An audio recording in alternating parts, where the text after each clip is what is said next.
Big Sills, welcome aboard midweek. National Flag Day.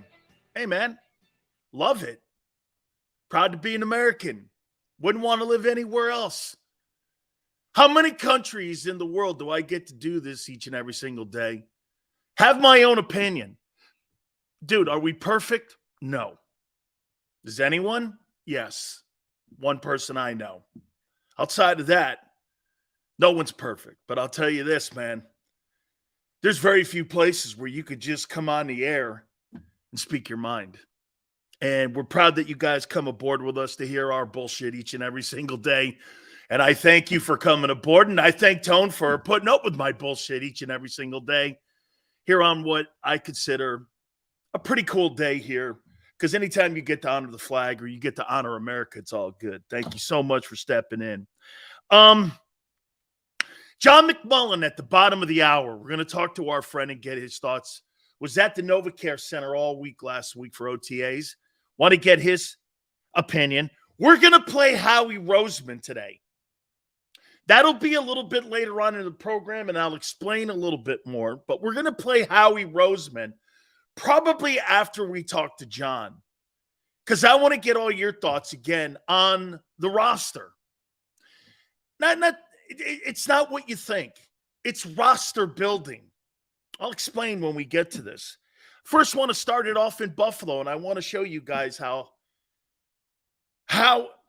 ahead of the game you guys are already.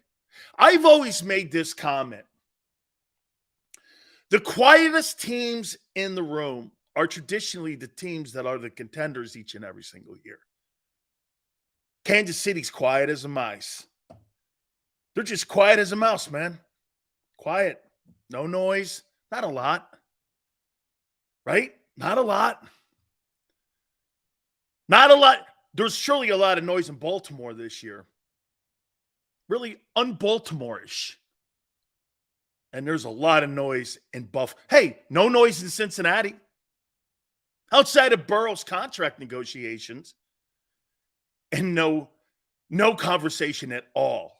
Unless it's a conversation that we kind of like bring up a topic. There's really no issue in Philly.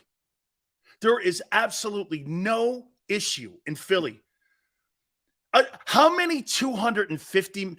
You know what's crazy about the Jalen Hurts deal? How many $250 million business deals are quiet? Do you ever think of that? Right, Tone? Think about this. I mean, a lot of noise in San Francisco. Absolutely, Tone. Have you ever heard of a $255 million deal that was quiet in any kind of business? That's not a quiet deal. There were no hiccups in the negotiations with Hurts. There was no back and forth, not even in dialogue. It just happened. It just happened. No noise. It's actually unheard of. That's right. I think that's by design. Tone goes probably the quietest mega deal I've ever seen take shape. With no noise. No noise. No drama. Look at Dak's deal. Look at Derek Carr's deal. Look at Aaron Rodgers' deal. It is... I've never seen a $255 million deal cut with just nothing. Did anybody have it? Hey, did anybody say no to anything in the negotiations? That's not even out there. And by the way, that whole Jonathan Gannon thing, what did the Eagles do? Remember when Howie Roseman was talking to Mike Florio? It was a prepared statement. They didn't deviate off it. They don't want any noise in that building. They don't want any drama. I'm going to get to Matt Patricia here in a minute. You think they would create their own drama if they didn't feel that guy could help? I want to expand on something we said yesterday. Well, by the way, we'll ask John McMullen. He's around the team all the time. This takes me to Buffalo now. So, Stephon Diggs, what dog? And personally, from what I'm understanding, because I got a connection up there, Stephon Diggs is just being Stephon Diggs. He did this shit in Minnesota. Rick Spielman had to deal with this all the time. I'll tell you what, I don't hear Justin Jefferson bitching at all about Kirk Cousins and the offensive game plan. Do you? There lies the difference between Jefferson and Diggs. Minnesota, hey, you can have this headache. And it's a headache. Because these are like made up situations that he has. And then, of course, Josh Allen has to come in. Hey, this is my issue on communicate. I think it's Sean McDermott's fault. I blame Sean McDermott on this 100%. You know why? What is the same similarities that Stephon Diggs has in Buffalo that he had in Minnesota? He had a defensive coach. He had Mike Zimmer. Sean McDermott's a defensive-minded coach. You really think he knows how to communicate with offensive players? I don't. Do you think Bill Belichick deals good with offensive football players in New England? Has he ever in his entire coaching career? And that includes the GOAT, Brady. No. I think there's a different mindset. As a matter of fact, I know there's a different approach and a different mindset. Now you got the quarterback falling on a sword. That's the kind of shit right there. That's the kind of shit right there in Buffalo that stops you from winning. Do you know this? And by the way, I don't think Diggs is wrong.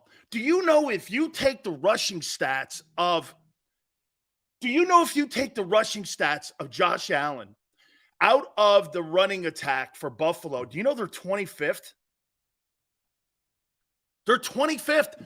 Yeah, okay, hey, Barb, probably. But players know coaches leave all the time. Okay? They know coaches leave all the time. It's part of the business. You can't sit there and cry about it. You got to be a man about it here. Probably so, Dable and but I don't think they have a good enough running attack. And here's Diggs.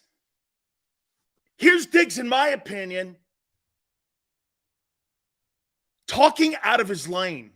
Dude, you are the wide receiver who is handsomely being compensated. That's not your job. You want to be more of an input in the game plan? I don't know how much more you could be involved in the game plan. You had a spectacular season last year. What you have right now is you have a player in Buffalo that is what we love to call a locker room cancer. And what Josh Allen has to do now, here's another part of being a $45 million quarterback. You got to manage him. You've got to deal with him, and he did by falling on the sword for him. He doesn't want him taking all the slings and arrows, and he also doesn't want Ken Dorsey, the offensive coordinator, doing it. That's a responsibility of the quarterback. Plain and simple. It's his team. He's got to make that work. And, he goes out and he says, well, I've got to communicate better. Bro, you're around a guy every day, 24/7, especially during the season when you guys are putting a game plan together. You're throwing the football together each and every single day on 9-on-7 and 7-on-7. I don't know how much more communicating you need. Why don't you just come out and say it? Hey, I'd like to have a say in our approach. That's not your job. How many wide receivers really have an impact when it comes to constructing a game plan? My opinion, none. Because the quarterback can't start doing what? Singling out a player and forgetting the rest of the team. You'll never win that way. I need my targets. That's not how you win football games. That is not how you win. I need my target. No, we need to win. That's why in Philly, 1 week it's AJ, 1 week it's Devontae, 1 week it's Goddard. Nobody sits around bitching about targets. Now, I would guarantee you A.J. Brown's going to complain if they start losing. Okay? He will. It's now part of the beast. Wide receivers are literally hired guns. That's it. And I mean that respectfully. Personally, I think they're the most interchangeable parts on a football team if you have the right guy as signal caller. I don't think you need to have superstar wide receivers to win Super Bowls. I do not think that. I think you have to have a superstar player at the quarterback position. What is a superstar wide receiver going to do with the Raiders this year? Nothing. What seriously, what's a superstar wide receiver in Vegas going to do? Nothing.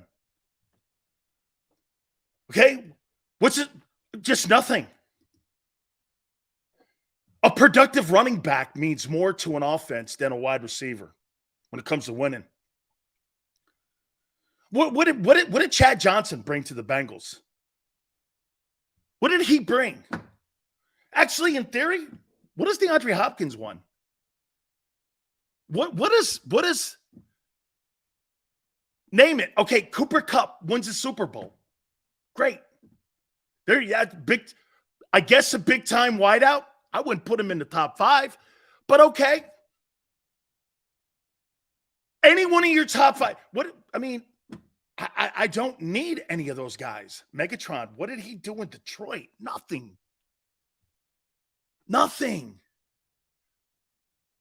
What did T.O. ever win? Nothing. Dude, these big, what did Andre Johnson win? Nothing. Guys with big numbers. Okay? Guys with big numbers. Did Randy Moss ever win a Super Bowl? Did Moss ever win a Super Bowl? I mean, you can say whatever you want. My problem, again, is the drama. And for the record, what Najee Smith said about the running back position, we'll talk a little bit about it. I'm completely with him. People have almost taken the fullback completely away from NFL teams today. I mean, San Francisco still has, and they got a Pro Bowler in the offensive huddle, but that position is almost completely extinct. Okay? Moss didn't win a Super Bowl, but I'll say there are very rare occasions when a receiver takes an offense over the top. Very rare. Jerry Rice. But he had Montana. He had Young. I mean, that's not a bad group of guys throwing you the ball. Right? Gronk played his entire career with Brady. Okay? I mean, Deion Branch, you can win a Super Bowl. He was the MVP. So when I hear Stephon Diggs, I'm like, dog, man, if I'm Buffalo, I do everything in my power to try to get Dalvin Cook up there. That helps my offense. Josh Allen runs too much and he's too reckless. You put Dalvin Cook up there, you're formidable. You're formidable now. You're formidable now. Odell Beckham helped in LA because you know why? He was the third dude. There's not really 3 defensive backs and cornerbacks that can cover a guy who's playing the 3-hole like Odell Beckham. He's going to destroy the third guy every single time he lines up on him. It's a mismatch in talent. That's why that was so great. It was, what was it? Wasn't it Woods and Kupp? And then you had Beckham in the 3-hole.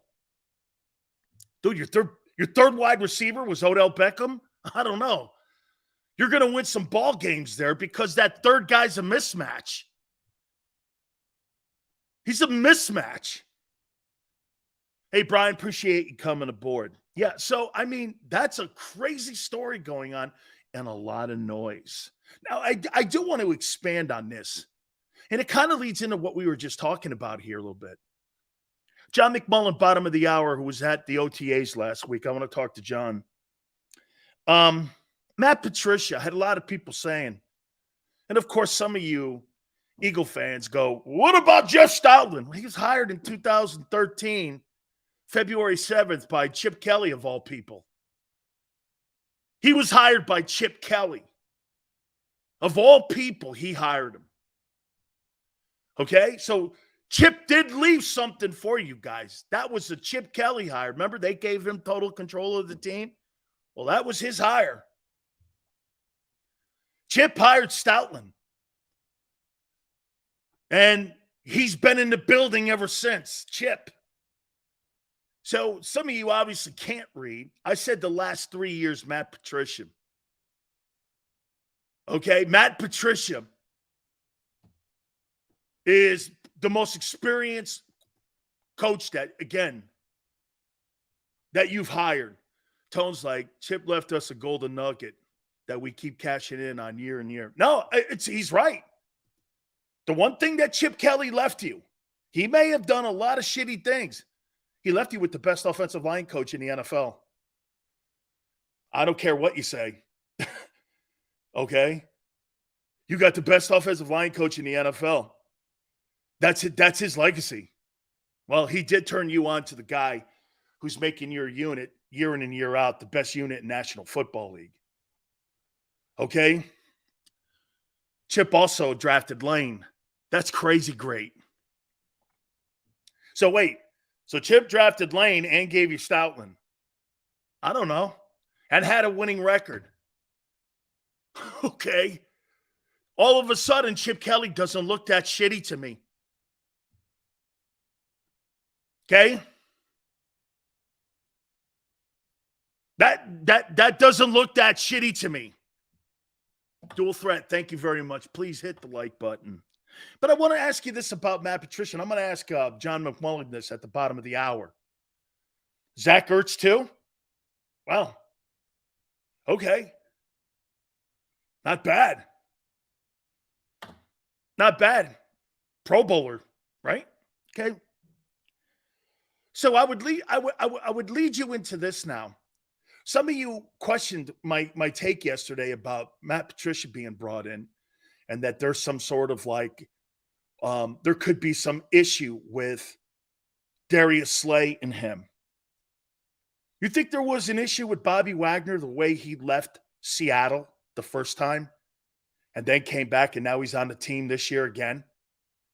Do you think there could have been a little bit, especially when you do your own contracts and you got to hear some of the shit that the organization says to you? You think there was a little bit of a bad divorce in Seattle? He's back in Seattle. What makes you think that these men aren't grown-up men here? What, because of guys like Stephon Diggs? Okay, it's fair. That's fair. And defensive backs have that same kind of mentality in some aspects. But I don't give a shit what Darius Slay thinks of Matt Patricia. Now, I don't want it to be an adversarial relationship, but don't you think the Philadelphia Eagles, who pride themselves on having a great culture and cohesiveness in their locker room, why in the world would they put a self-inflicted wound on their locker room if they didn't think it was beneficial? Use your freaking common sense. Why in the world would they? Do you think they just brought Matt Patricia in because Matt Patricia, well, he's a guy, and you know what? We need another guy to fill a chair in the building. And for the record, Matt Patricia, head coach, nobody in Philadelphia, from what I've heard so far, has even remotely talked about anything about him being a head coaching anything. I heard he's like a consultant to the head coach.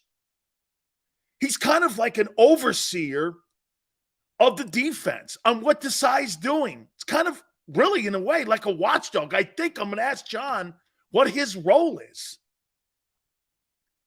But I mean, to sit there and think that the Eagles would have a self-inflicted wound by putting a guy in the locker room that they thought could create some drama, The one thing that the Eagles aren't are the Buffalo Bills or the 49ers or the Cowboys. You know what? Again, if you want to know not how to act, watch the Cowboys. The Eagles don't act anything like Dallas in the offseason. Hell, during the season. And I think that results in a lot of winning. The Cowboys, is this fair to say? The Cowboys win the offseason every year. They win the offseason no matter what, every year in the public's opinion. In the media's opinion, the Cowboys win the offseason. You know, I actually saw on a certain website, I think it was CBS, that they have the Cowboys as the division winners in the NFC East. And I went, do me a favor, Pete Prisco.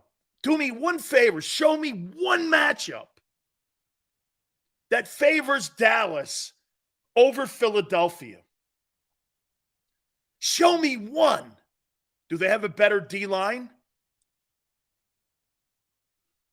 Maybe. Do they have a better pass rusher? I don't think so. Because the Eagles got 3 of them. They got better linebackers. But here, do they have a better unit than what Philly has? I don't think Dallas's unit is better. I think it's close.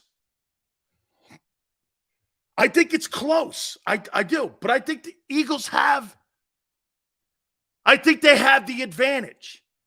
Offensively, it's not close. There's no place on the offense that Dallas has the advantage. No place. O-line, even in the running game, Swift and Pollard. But then after Pollard, who in Dallas? Shit, Gainwell, Scott, Penny. I'll throw them in there. It's a better room than Dallas's room. Wide receiving and the pass-catching core is superior to Dallas. CeeDee Lamb has to be the most... Again, the point is, you bring Matt Patricia in for a reason.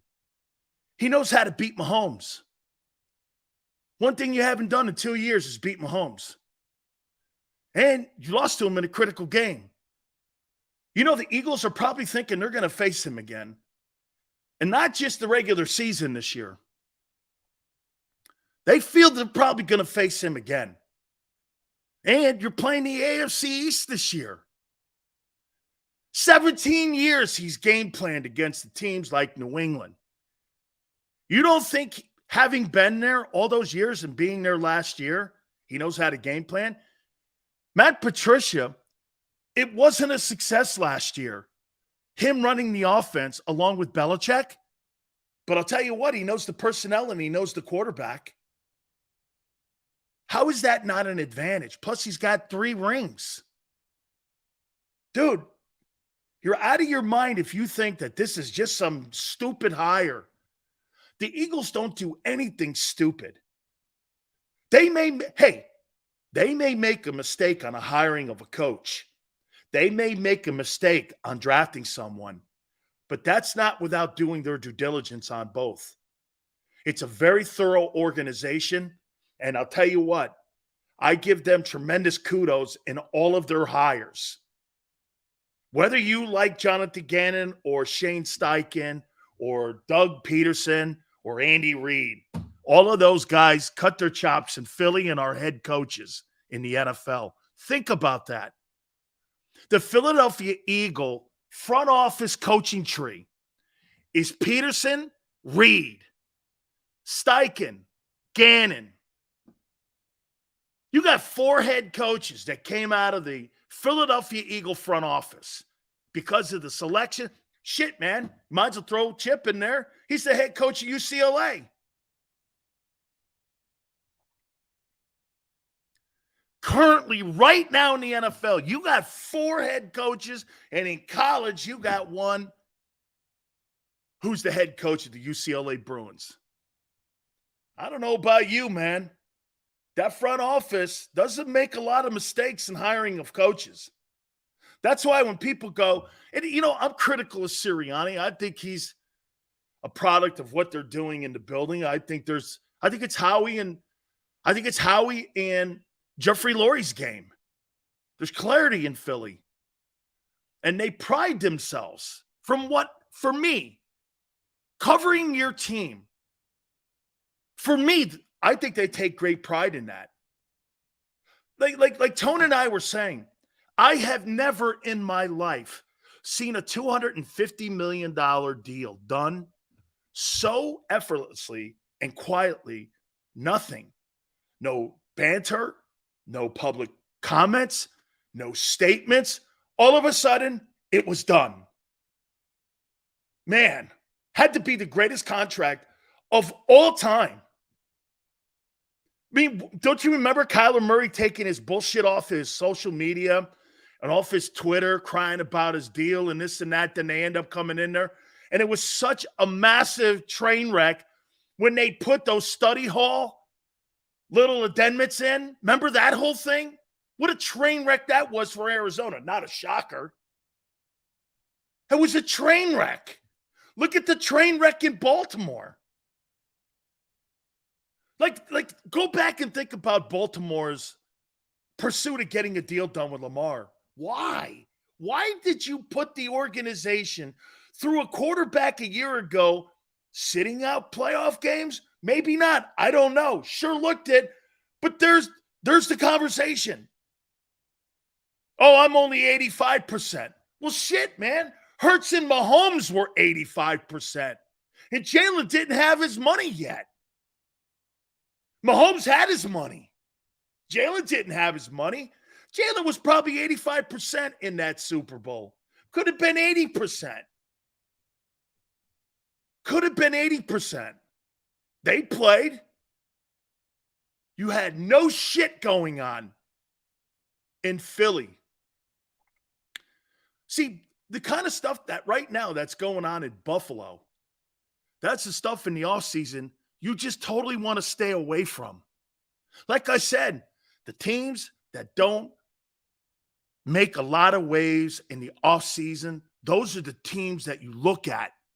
Can I tell you a team that I think is going to be a player in this year's NFL, especially in the NFC? I'm starting to get on the train of the Saints. You know what? If Alvin Kamara plays, they'll win the South. I don't know what's going on with his court case, but if Alvin Kamara plays 17 games, the Saints will win that division. Falcons will probably come in second, Panthers third, and the Bucs will be in the rear. But I'm starting to get on. They got a good defense. They got some players in the offense when you can throw the ball. Michael Thomas is in love with Derek Carr. I'm telling you, man. I mean, I'm suspect on the coach. I'm not a Dennis Allen fan. But I'm starting to get on that train of the Saints here a little bit. More you look at them, good old line, D-line's productive. They're good, man. They're quality in the secondary. I think they're going to beat some teams this year. I think they're going to have a pretty good record. They're going to own that division. They're going to own that division. I like them. The more you, by the way, I'm looking at the divisions today too, and potential wild cards since the free agency period. And now, by the way, DeAndre Hopkins visiting New England, Juju Smith-Schuster and DeAndre Hopkins in week 1. That's going to be interesting. That's going to be interesting. Okay? New England can rush the passer. They got some pass rushers. Their corners are good. They're always good. Their defense is going to be completely complex. I'm really hey, let me say this to you. If D-Hop this week, you think about it, and DeAndre Hopkins, I heard somebody saying earlier today that DeAndre Hopkins and Bill O'Brien have a bad relationship. No. The McNair family wanted to deal Hopkins. It wasn't O'Brien. If you go back and you listen to what Deshaun Watson said, he wasn't talking about O'Brien because O'Brien had taken on the general manager's role, something he didn't want to take on. Cost him his gig in Houston. They didn't want to get rid of him. They just gave Watson a $175 million contract extension, and then they move Hopkins for a running back in Arizona. That's what started the downhill deal there in Houston. But again, look at the noise going on in Buffalo now. You never see that shit going on in Philly. You never see that. Before I bring John McMullen on here, I mean, I have never seen a business deal of $250 million done so quietly in any profession. Here, the deal's done. Look at the train wrecks that we've just gone through with these mega deals. Let's bring in John McMullen now, who was at OTAs last week. Am I right, John? I mean, John, most of those deals, there's always some back and forth. And what you're seeing in Buffalo with all the noise, again, one of the great things that organization, I'm talking Philly, does, they limit a lot of noise in the locker room, and they work so hard at having a great environment in that building. Yeah, I would agree with that. I mean, you know, you always have issues, and I think a lot of it has to do with the player. I mean, to be honest, the player is very cognizant of things like that, and that's going to help him win, to keep everybody on the same page in the long run. So there's a lot of players. I mean, you know, we see Stephon Diggs. What happened in Minnesota? What happened in Buffalo? You know, there's this kind of stuff has Jalen Hurts is Jalen Hurts. I mean, we talk about it all the time. He's the most mature 24-year-old I've ever met. And, you know, he understands the big picture. Not every player understands the big picture. And by the way, I don't blame him. I mean, it's a very short window to make a lot of money. So I can't really fault the guys who, you know, go the acrimonious route. But I think a lot of it has to do with Jalen Hurts more than the Eagles, to be honest. He just wants, you know, he's going to make more money than he could ever need in his life. So what are you going to sit there? You're going to argue over $255 million versus $260? All right. You know, the big picture says that's not a big deal. That's how he kind of looks at it. And the Eagles were fair. They're part of it as well. They were very fair. It's not like they're coming in at $200 million. So you didn't have this huge gap. So both sides deserve some credit, but I think it's more the player than anything else. John, tell me what you think Matt Patricia's role is going to be in with this coaching staff, because if you look at it, he's not really even listed. Unless they've changed it over the last couple of weeks here on the coaching staff. He's like an assistant to the head coach, and it's so vague. But what do you think his role is going to be when it comes to this coach and to this team this year? Yeah, I've been trying to ask Nick Sirianni that, and I will at some point. Obviously, we have this lull now. So, I mean, he's a senior defensive assistant is the title. Marcus Brady's the senior offensive assistant. So, basically, they created two new roles on each side of the football. And long story short, no idea what his role is going to be. Now, John, do you think that's by design? Part of it. I mean, Nick is very secretive. He doesn't like to give a lot away. It's a strange hiring. You know, are you a fan of it? I mean, I wait and see. You know, Darius Slay, was not a fan, to put it mildly. He's a team leader. They also kept him away from us this spring. And I see somebody out in Detroit. He was at Calvin Johnson's celebrity golf tournament. And somebody called him out there. And he handled things professionally. Said, hey, we're just trying to win games. You know, why the Eagles kept him away from us. He's usually one of the players that talks to us the most. I can only assume it was because of Matt Patricia. I don't know why you bring in somebody with with that history with one of your top tier players for a role that's not very nebulous. Doesn't make a lot of sense to me, to be honest. Now, by being secretive, you also allow people to speculate. Do they have confidence in Sean Desai? Is all that, or is this a safety net? Is this an insurance policy? Maybe if Nick Sirianni was more concrete, that stuff would go away, but it's not going to go away till he gets more concrete with it. How about this too, John? I mean, as a head coach, I get it.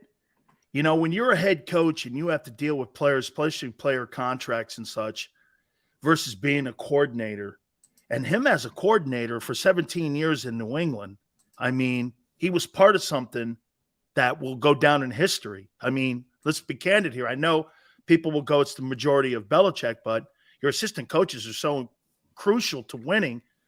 You're playing the AFC East this year, and you struggled the last 2 years with Mahomes. This guy's beaten Mahomes, been part of a coaching staff that's beaten Mahomes. I mean, why would you have a self-inflicted wound, like you said, John, if you're bringing somebody in there? The Eagles aren't known for trying to bring self-inflicted wounds into their organization. No, I mean, hey, they did look at all the nonsense. They have to think there's a value, right, John? Yeah, I mean, they have a history of bringing people in. They usually do it in a consultancy role, whether it's somebody in the front office, John Dorsey back in the day, Dave Caldwell before he got, now he's a concrete part of the front office. They tend to bring in talent. Vic Fangio leading up to the Super Bowl. Marcus Brady after he got fired. Now he's part of the coaching staff, as we mentioned. So, they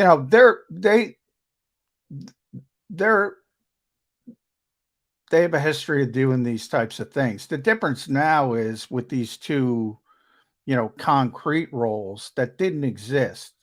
Last year's coaching staff, these two roles didn't exist. So why are they doing it? Is the next question, which you asked me. Is it because, and not only Jonathan Gannon, but Shane Steichen as well, and by extension, Brian Johnson, do you have a safety net for him as well with Marcus Brady? That's where I think Nick Sirianni should be more forthright. I'll tell you what, John, I want to stop you here because I'll tell you, man, I've been talking to you now for 3 years. I don't think you're a fan of this. You just don't seem like this may be the only move that has happened in the offseason where you went like this. I don't know, man. Yeah, I don't get it. I don't get it. It doesn't like I always say the Eagles typically, where I give them credit, typically I understand their decision making. I always say they might get it wrong. Yeah, right. Robert Quinn, an example at the trade deadline. They might get it wrong, but I get the thought process behind it. I don't get the thought process behind this. I don't see the upside. I think the upside to me is a disaster. If Sean Desai can't handle the job, okay, you have an assurance, but you don't want that. So one of two things. Is he a watchdog?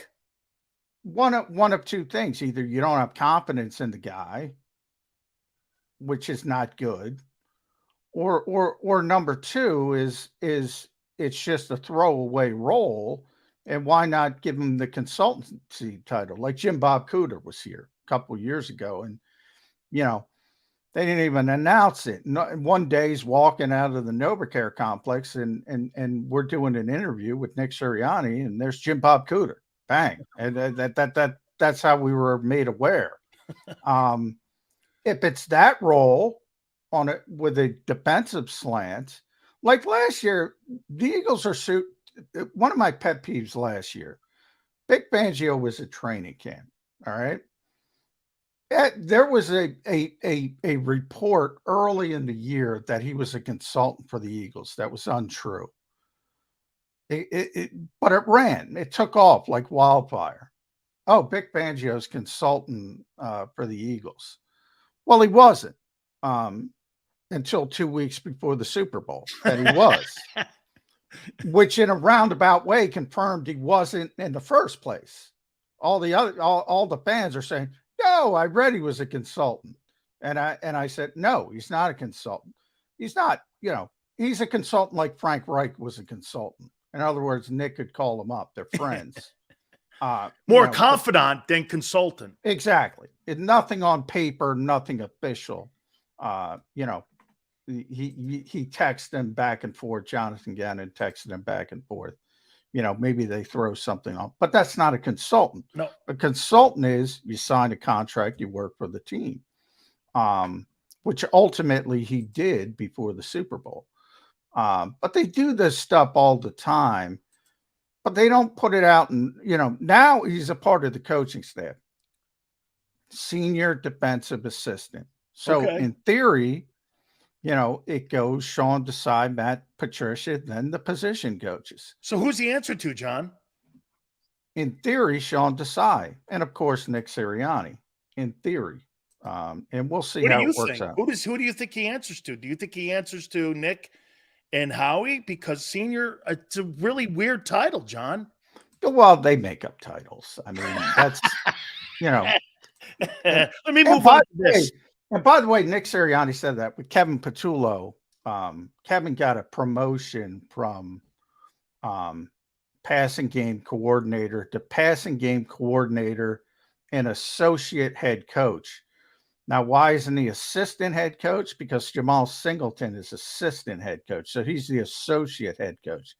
And we asked Nick flat out, well, has his job description changed? And he's like, no. We just wanted to give him a bump in title and salary.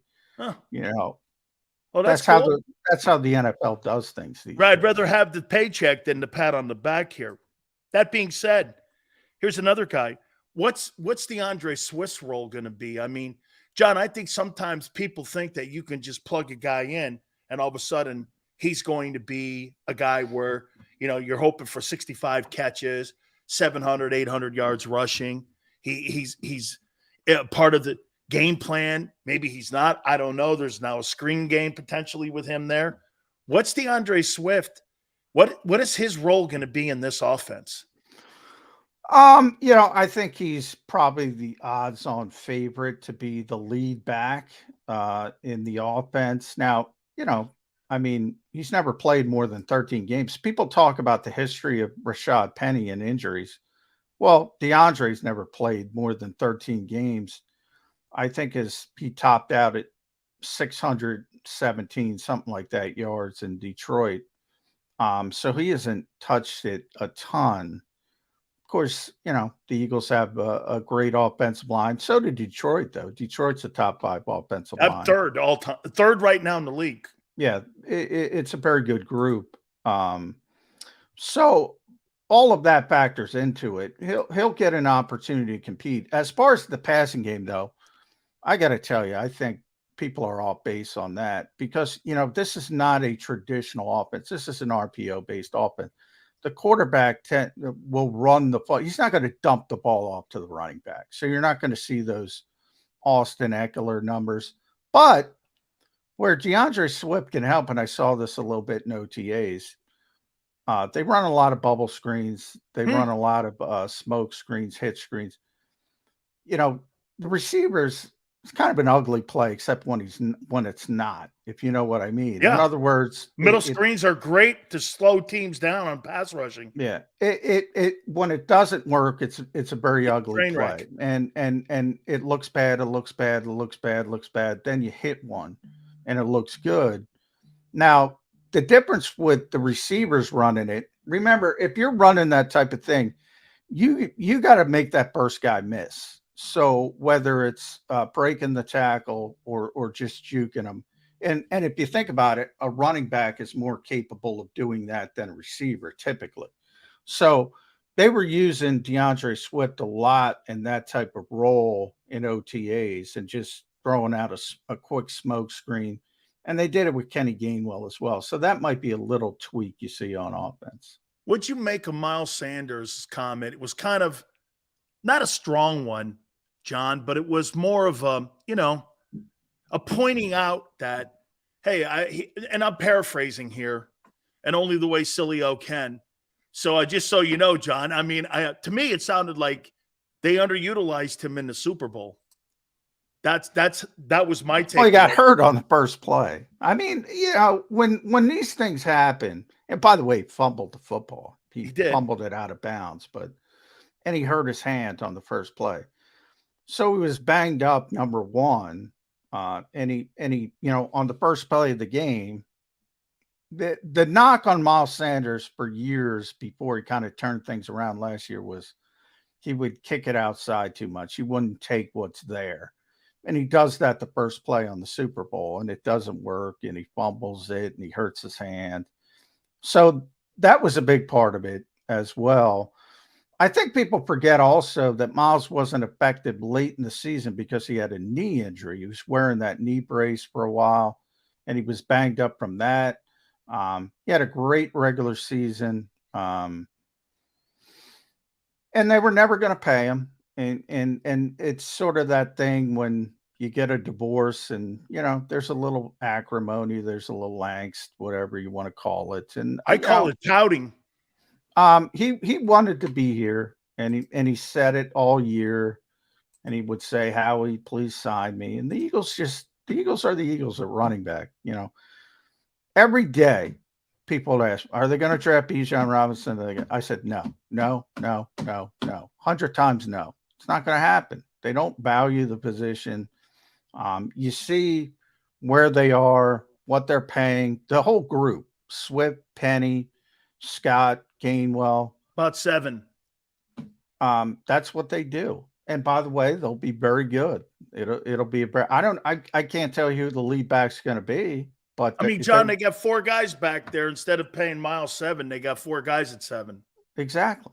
And that's a smart decision. We're talking about, I understand the Eagles' decision-making typically, not with Matt Patricia and Marcus Brady, but typically. That's a perfect example. Well, that's exactly what they did. And behind that offensive line with that quarterback, opening up space, putting fear on the backside of the defense, they're going to have a very effective running game. Couple last questions for you, John. Okay, that being said, that leads me into this. 1,300 yards, 11 rushing touchdowns, or the right guard? What do you think is going to be the tougher to fill and replace? What is going to be the biggest loss felt?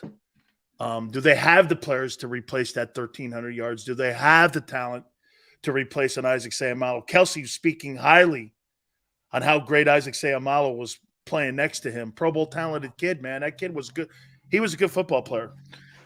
Yeah, he is. But can't have everything, right? You still have four all-pro level players, and I'm not saying it's unheard of, John. Yeah. What they already have in the building, and Landon, who's on his way, it's unprecedented.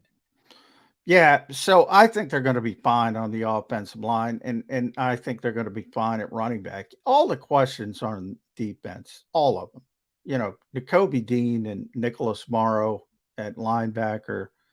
Right now, it's Reed Blankenship and Terrell Edmonds at safety. That's a little scary. If you're an Eagles fan, you should be a little scary about that. T.J. Edwards, Kaiser White, 2,100 snaps last year. That's what they're replacing. Wow. Nakobe played 34 snaps, and people are checking off his box like he's going to be Bobby Wagner. Now, maybe it's true, but I always say, Jim Schwartz would always tell me with young players, startup costs. There's going to be some hiccups. So there's going to be some hiccups with Nakobe Dean, Sidney Brown, but those are the players they need on the field from a talent perspective. That back 7, besides the corners are really good, but they're aging. Slay's 32, Bradbury's 30, Abonte's always banged up, but they're good. That group is really good. The linebackers and the safeties, oof, I would not feel comfortable. John, who do you think that the Eagles are relying on more this year, Jalen Carter or Jordan Davis? What do you think they're expecting more out of? Well, what do you mean? If you mean Well, you draft stats, both guys third. You draft one guy 9th, and you draft another guy 13th. I'm assuming someone's going to have to be a star.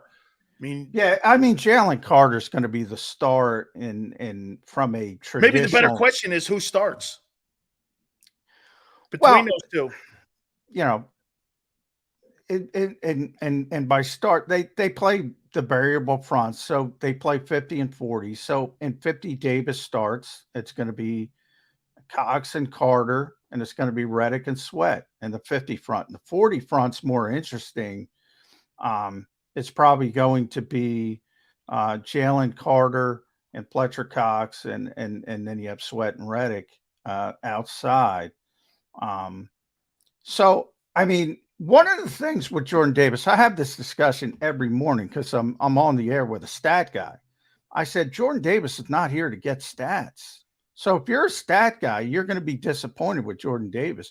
Jordan Davis is here to make things easier for Nakobe Dean and Nicholas Morrow.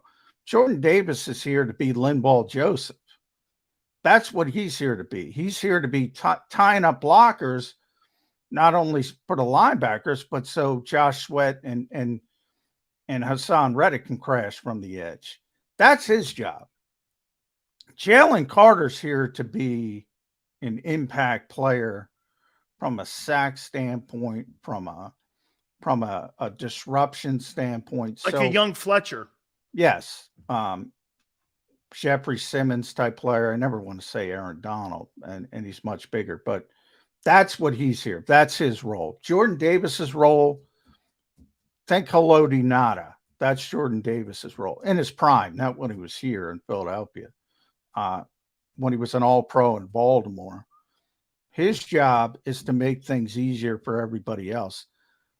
Is that too esoteric for the 13th overall pick? I said it day one. It might be. It might be. John, he's not a bust. It just was overdrafted a little because, like you said, the impact is going to be, and here's his stats. How are you ranked against the run? And do you have a double-digit sack guy on your perimeters? That's how those are going to be his stats and how you look at him, because that's how they looked at Wolfark. Vince told me about 3 days ago, John, dude, if you're looking at that guy getting you 50 tackles and 6 sacks, he's not going to do that. But what he's going to do is he's going to get Judon 14 sacks, and you're going to be 5th against the run. Those are his statistics. So if you're looking anything more, because I said it too, John, you and I were on the same page with this. This guy had 43 games at Georgia. He had 9 sacks. This guy's not going to put up gigantic numbers. No. But they were number 1 in the country against the run. Yeah. Yeah. And Nakobe, watch Nakobe highlights. Watch the guy in front of him. That's because Jordan Davis was in front of him, clearing the path. So, yeah, I mean, he's Pat Williams. If you remember Pat Williams, you bring up Vince Wilfork. I brought up Haloti Ngata. That's his role. Sam Adams, guys like that. Gilbert Brown, the gravedigger back in the day. Yep. Now that's a different discussion. Is that worth the 13th pick in the draft? If you're a Super Bowl team, it is. That's right. That's exactly right. John, let me sneak one last one in. The kid Smith, how are they going to use him? I mean, Nolan? Yeah, how are they going to use Nolan Smith? Because, boy, I tell you, I'm in love with this kid. I wasn't in the pre-draft stuff, but watching him and hearing Tracy Rocker talk about him and his 4-3 being able to set the edge. I mean, you got dual missiles potentially at one time if he picks the game up. Are they going to play him behind Reddick so he learns the game? John, how are they going to bring him along? Because I think he's got a chance to be a special player on that team. Yeah. I mean, he is he's got sort of the Brandon Graham energy and enthusiasm. He brings that kind of juice. So if you think about that moving forward, whenever Brandon does leave, I think that's going to be really, really important. Um, I did see people keep talking about him at all ball linebacker because the Eagles have a need we just talked about. Well, can you move him to all ball linebacker while you wait? Because right now he's the fourth edge rusher. They're not messing with that. They're not messing with that. He's an edge rusher. They're going to keep him at edge rusher. Now, when you get down to 53, if you have a bunch of injuries, you might have to do Sure. it out of desperation, but only out of desperation. Talk to the scouting staff. They only scouted him as an edge rusher. 2 days after OTAs were over, he was out at Von Miller's camp working on it. He's working as an edge rusher. He ain't working as an all-ball linebacker. That's what he is. And he comes into a great situation because you have Josh Sweat, you have Hassan Reddick, you have Brandon Graham. So he doesn't have to come in and make a splash. This could be a situation where, he plays 15, 20% of the snaps and he gets his feet wet. But I think long term, it's going to be, seamless to go from Brandon Graham to Nolan Smith on the edge. Different type of player, obviously, undersized. But the one thing about Nolan Smith, too, he was really good against the run in college. Like people assume because he's undersized, he's really struggles against in run support. Not the case in college. Now, maybe, it's much more difficult in the NFL when you got those tackles that know what they're doing and they got that size advantage. You can imagine trying to go Nolan Smith going against Jordan Mailata. That might be an issue. Hey, John, you know what Baldinger said about that Georgia program, John? He goes like this. He goes, sometimes why these guys don't seem like they're game ready is because they do so much rotation. Oh, yeah. Because there's so many great players down at Georgia. You either have a massive lead or you got a massive rotation when you're playing Alabama. It's a different world now, John. This is Baldinger saying this. He goes, you got to recruit your own guys and you got to almost promise playing time. So not everybody's going to get 65 snaps like Jerome and I did back in the day. Do you buy into that? Oh, yeah. I mean, same thing with Jordan Davis. They have too many players. And, yeah, Baldy's right. Now guys will go in the portal and they'll say, well, I can go play at so-and-so, college. And you've seen it in the past with guys leaving. So they have to serve two masters. And Nolan Smith was the number one recruit in the entire country. So, he's tremendously gifted. The only questions with him, think of him as the defensive Devontae Smith. He's very, very undersized for the position, but he's so gifted. He's going to be an outlier. He's going to be fine. He's going to be a really good player. And the Eagles have a luxury of not having to force him on the field early.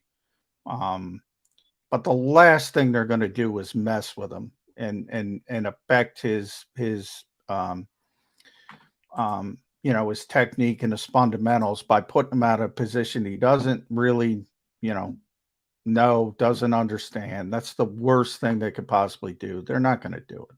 Absolutely, John. I'll tell you what, I said something at the beginning of the year in January that there's no way that they're going to be able to save the roster and not have all these exits really affect the team. I was completely wrong. I'm stunned on what that general manager did. They're more athletic now.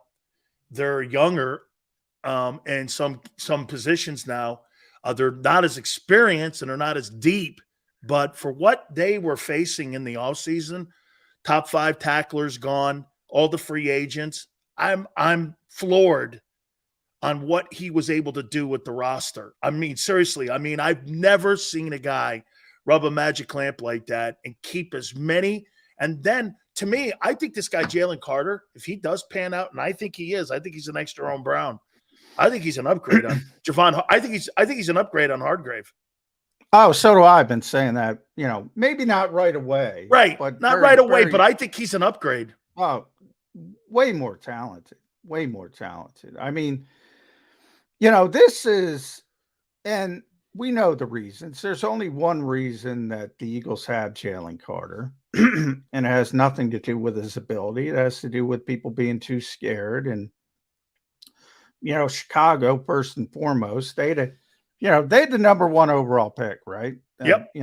And I understand why they traded out of it, but, they're probably sitting there saying, well, at least we don't have to worry about taking Carter. And he's there again for them. And they can't take him.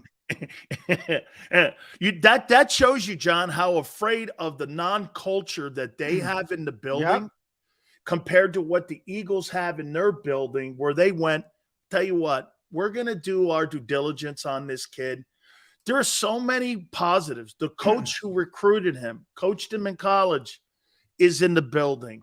All the players he played around are in the building. They interviewed the D coordinator for the DC job, John, in Philadelphia. So you can't tell me they weren't asking questions when they brought that D coordinator in. That may not just been about just doing this, John. Hey, how'd you like the DC job? Wait a minute. What about that kid Carter, 88? Wow. Well, I mean, and this is one of the things. Look, I've been calling Howie Roseman a top 5 GM for years now, for years. And I used to get killed for it, Dan. Killed. Now that everybody's like, Howie does no wrong, I feel the need to pump the brakes. Hey, John, 17 of the 22 starters. If you think about it, 17 of the 22 starters that are on the Eagles right now were drafted. I mean, that's pretty impressive. Look, he's still a top 5 GM, but there are holes on this team. Peter thinks there are no weaknesses. That's bullshit. There are weaknesses on this team. This is a very, very difficult schedule. I mentioned linebacker. I mentioned safety, third receiver, running back. You're kind of, people are counting on, think about people are counting on DeAndre Swift, right? 617 yards. He's been in the league. That's a ceiling to this point. People are counting on it. People act like Nakobe Dean is a given. 34 snaps as a rookie. Look at the Georgia rookie. We just talked about Georgia. Look at the Georgia rookies last year. 5 first-round picks. Trayvon Walker, good player. Startup cost. Didn't look like the number 1 overall pick. Very good player, though. Devontae Wyatt. You're floating on shock jock, John. No. Quay you're Walker. Right. You're right about Georgia. I've been saying this about the Georgia guys going. Hey, everybody forget about these guys in 12 months? No. I mean, Kirby Smart in his 7 years. Look at 7 years. Roquan Smith. Well, Roquan's a good player. That's what I'm saying. It's 7 years. Roquan Smith. That's a superstar NFL guy. Roquan Smith, and then who? Well, and here's the thing about Roquan Smith, and I've had this argument with Jody. If Nakobe Dean turns into Roquan Smith, that is a home run, right? We can all agree on that. You say grand slam. All right. Roquan, the Bears said, nah, we don't want him. We don't want him. That position. So you think he's overrated? Yeah, he's overrated.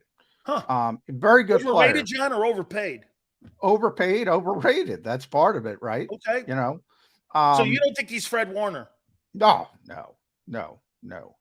Bobby Wagner, Fred Warner are the two guys. Bobby's obviously aging out. He's not. He's still second team All Pro last year. Fred Warner's the best linebacker in football. How many linebackers are like that? The Eagles had TJ. What are the odds that Nakobe Dean has the season next year that TJ Edwards had last year? Very, very, very slim. Exactly. That's all I'm saying. All these assumptions are all positive. Now, you used to play, Dan. There, you might have 10, 15 questions as a football team. I guarantee you one thing. They're not all going to end up in a positive fashion. Some of them go in a negative direction. It's common sense. I would even make this point to you, John, that expanding on your TJ Edwards comment. I mean, people think it's just going to be easy just to replace Kaiser White. Kaiser White wasn't a superstar. He did get a raise, but I mean, that guy was a 100 tackle guy too. I mean, this guy here put a pretty good year in, man. Yeah. I mean, well, here's what like you said, John, the Eagles would be very happy with a pretty good year out of that position. On a scale to Eric Wilson to Kaiser White, where is Nicholas Morrow? You know, it could be Eric Wilson. See, I think the kid Morrow, I think he's a dude because, I mean, think about it. The Bears upgraded at linebacker with our guy, and we grabbed their downgrade. I mean, well, they didn't pay him. Also, I mean, they didn't pay him anything, right? Contracts don't tell you everything, but they tell you a lot. And they didn't give him one penny of guaranteed money, not one penny. They gave Rashad these other guys. Rashad Penny got $600,000. Greedy Williams got $600,000. You know, they can cut these guys at the end of camp. Every single one of them. Those 1 year, $2 million guys, they can move on immediately if they have a bad summer. So everybody penciling in those guys. I mean, look at the contracts. Absolutely. John, I can't thank you enough for spending as much time. I tell you what, John, I mean, there's more question marks clearly going into training camp in the last week of July, but I'll tell you something, man. I cannot wait to see this offense. I think it's the best offense talent-wise in the National Football League. The offense is good. The offense is John, good. is there a better talented offense in the NFL? Grouping-wise, watch this, John. The best tackle groupings with Mulata and Lane, the best center, the best group. Look at the pass catching. Goddard, Devontae, AJ, the quarterback. I mean, grouping-wise, they're the best team grouping-wise. The corners are not the top three guys, but the corners are top three guys as a group. Yeah. So, I mean, it's remarkable on how they got multiple positions and really groupings on that team. It's really crazy great. Yeah, and offensively, they're going to be really good because I default to the offensive line. I mean, number one, because you have Miami, right? Miami's got Hill and Waddle and all their weapons. Cincinnati with Burrow and the three receivers. I wouldn't be shocked if Cook lands there too, wanting to go back to Florida and plays a South Florida kid. I would not be shocked if he lands there. Exactly. But the offensive line of the Eagles puts them because if you can't block people, you have issues. And if you can block people, you can do some things. And that's where the Eagles are. The Eagles have the best offensive line in football. And even without Isaac Seumalo. But it's been that way for over a decade. John, thank you so much, my friend. I appreciate you stepping in with us. Thank you, sir. Thanks, Dan. You got it. John McMullen, don't forget Birds 365. Catch him in the morning. Him and Jody do a great job each and every single day covering the Birds. John does a great job. He's always over there at the NovaCare Center. When we come back, we're going to play Howie Roseman, and I need your help. Okay? It's not what you think. Also, we're going to look at divisions, wild cards. We're going to do some roster building. And I'm going to this is going to be completely something that we've not done before. We're going to play general manager with you. And this is what Howie's doing right now. Hit the like button. Keep it here on the National Football Show.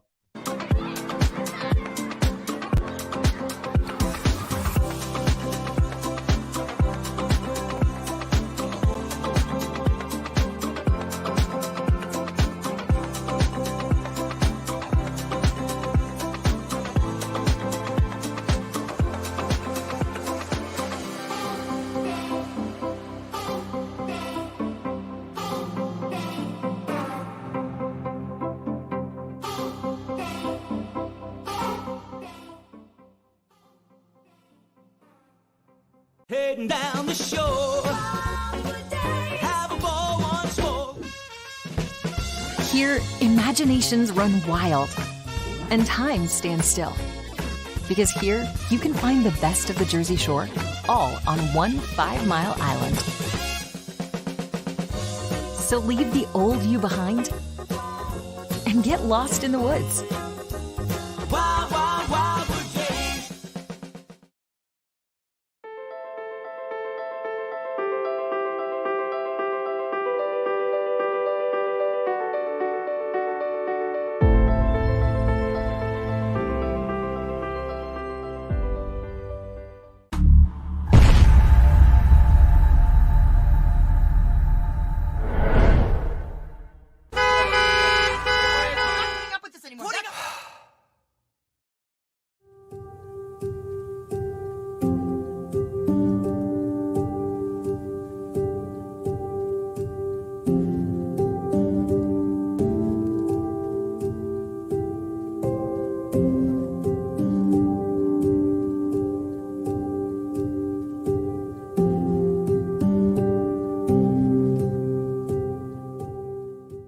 Score and save in southeastern PA and Delaware with Colony Pools this football season, and let the experts close your pool with a custom Merlin safety cover in green for the birds. And if you join our Winter Watch team, we'll give you another 20% off, and Colony Pools will handle it all. Keep your tiles on your pool, not in your pool. Fly with Colony right now, birds fans. Visit flywithcolony.com.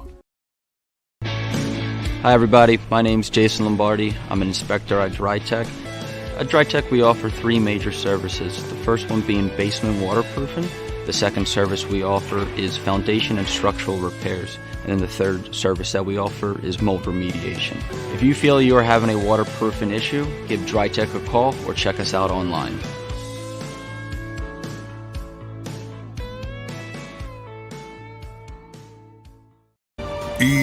EAGLES, Eagles.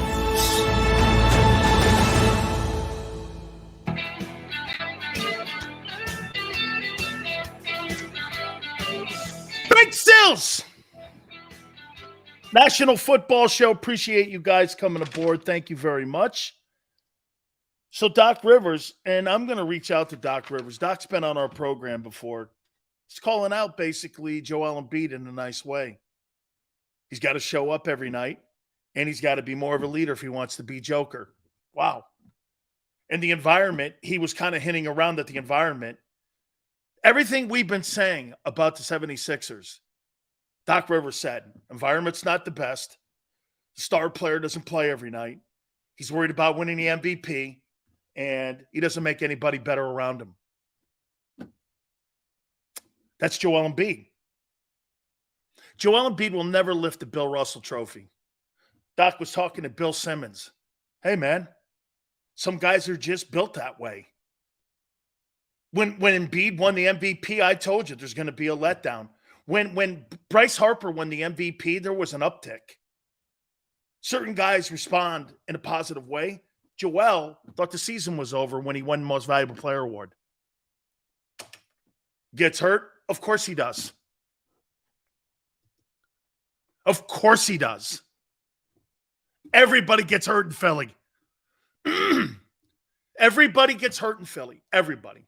So what do? You draft a guy who has an attitude like the culture of your building. Doesn't want to show up every night. Okay? Sixers keep coddling their stars. We need that Larry Brown, Allen Iverson energy back in the building. Yeah, what you have to have is Spoelstra in the building. A true leader that is allowed to be a guy. Pat Riley would never allow Joel Embiid. And by the way, Joel Embiid wouldn't play like that in Miami. Get this, LeBron James can't play like that. LeBron James can't handle the Heat culture. That's championship culture down there. That's a championship culture. Dr. Buss and Jerry West and Pat Riley. How about that three-headed horse when it was Showtime in Los Angeles? Everyone always goes, it was Showtime Lakers. Well, they did have Dr. Buss and Jerry West and Pat Riley as the three dudes. I don't know. Mitch Kupchak was in the building too, helping Jerry West. Supposed to be the heir apparent when it came to putting talent around the team. I mean, it starts with your building. So if I were Eagle fans, I wouldn't worry about the Commanders because Josh Harris owns them. I wouldn't worry about it. They have no chance of winning. Larry Brown would call out Iverson without fail. Made him better. No one wants to be the bad guy in the Wells Fargo Center. Hey, dude, if I pay you $700 billion and you're a baby, I'm paying the wrong guy. Hey, dude, so you don't respect me. Excuse me? You're on a max deal. Shut your fucking mouth. Shut your fucking mouth. What do you mean I don't respect you? I gave you a max deal. I signed off on it. I don't have to sit here and kiss your ass. This is about winning. Dude, respect. Hey, don't worry what people say to you. Worry about how they treat you and how they deliver for you. Paychecks. Attaboys? Dog. I told my aunt this, if I had $1 for every attaboy or how great I was, whatever, I wouldn't be talking to you today. You would Big Sills would be on an island somewhere that he bought.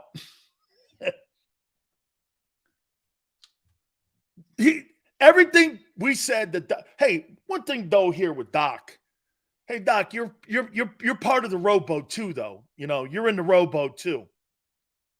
You know, you got to go down with the ship too. It's your rowboat.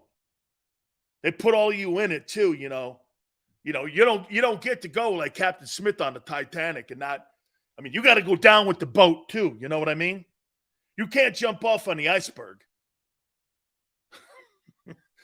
Tone just goes, I need a shut your effing mouth. Sorry, Aunt Betty, on a t-shirt. Dude, I pay you. I pay you. That's my respect for you. You don't respect me. Dude, do I pay you $45 million a year? Yeah. Excuse me. What? What, because I have harsh language? And I talk to you a little harsh? You don't think I like you? But I gave you $45 million and $250 million in guaranteed money. That is so nutty. That's what. Maybe I'm jealous of the NBA guy. Okay? Nick, what do I think about Nick Nurse? I don't know. Will he connect? We'll see. We'll see. Before I get to Howie Roseman here, I see that the Rams moved around some of Cooper Kupp's money.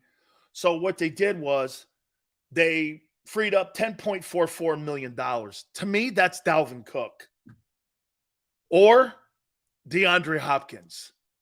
Why on June 14th are you freeing money up? I've not quite seen that before. You usually do it before free agency or you do it before the draft. You don't do it before training camp unless you're eyeballing someone. Dalvin Cook has made it very clear he's in no hurry to sign. Rightfully so. Why should he sign right away? You know why? The market doesn't have a lot of money in it right now because most teams are pushed to the cap. That the Rams are trying to figure a way out to get him. I wouldn't be shocked if the Rams are trying to figure out a way to get both Cook and Hopkins in the building because that would make them formidable. Cooper Kupp, DeAndre Hopkins, Dalvin Cook, you're pretty good. Aaron Donald on the other side, you're light in the corners still, but the Rams in the NFC, trade goes Rams stink. Not with DeAndre Hopkins and Cooper Kupp and Dalvin Cook, you wouldn't suck. No, you would not. No, you would not. That's a lie. Okay? Actually, if Hopkins doesn't get hurt, he's on the pace to have a better year than A.J. Brown. He was more productive per game than what A.J. Brown was. Divide the numbers up. Very simple. So, and Cook, like Najee Harris said, what did Cook do wrong not to be a part of the Vikings? You know what Dalvin Cook did that was wrong in Minnesota? He just made too much money. He's fired because he made too much money. That's what happens. Najee Harris is right. The position, get this, if the Eagles couldn't run the ball, you're not winning a Super Bowl because you don't have the RPO system. Run. It's not pass-run option. It's run-pass option. Your RPO is based off the running game, not the passing game. So, I mean, you don't get to the Super Bowl. Sounds like an Eagles candidate. Hey, did you hear Dalvin Cook only wants $5 million? Jeez. Howie, you got $13 million in money. I know you probably need a linebacker right now, and I get that. You need a linebacker, but you'd still have $9 million, and I can't think how he's going to spend $8 million or $6 or $5 million on a potential linebacker. Do you? You would still have roughly around $7 million in cap space during the season in case a disaster happened. I mean, Dalvin Cook said he'll take $5 million. I don't know how he's not in Kansas City. $5 million? So you mean to tell me I could get Dalvin Cook cheaper than Miles Sanders? Miles Sanders is a one-year wonder. Dalvin Cook has been a year after year producer, and he really doesn't carry the ball much. 213 a year, not a ton. That's not 300 carries like you see the guy in Tennessee. I don't have a problem with it. I mean, I don't. $5 million? Put $1 million in incentives on it? I don't know. I mean, I'd feel more comfortable with Dalvin Cook in my backfield. Can you imagine Dalvin Cook in that Eagle offense? Again, I'm playing Madden here a little bit probably, but geez, oh man, there's nothing to defend. Dalvin Cook and DeAndre Swift in your backfield, and there's no weakness on the entire offense. It's a Pro Bowl team. He's been healthier than what we have. Absolutely. Dalvin Cook is a stud, man. Played all 17 games last year. Had a great season. Minnesota's got a good line, not spectacular. Behind that line, Dalvin Cook would lead the NFL in rushing. Hey, so wait a minute here. Think about this, Tone, everyone. So if you had a guy lead the NFL in rushing on this year's team, how far do you think you'd go? You don't have anybody on that group that's going to lead the NFL in rushing. How far do you think the Eagles would go if you had a running back on your team that led the NFL in rushing? You think you beat Kansas City? 2 minutes left in a game? You just keep feeding him the ball? That ain't Miles Sanders running the contact. Dalvin Cook runs to the end zone. I mean, your running back position is an open competition. Your right guard position is open. Your linebacking core is open. Your safety position is like what John said, open.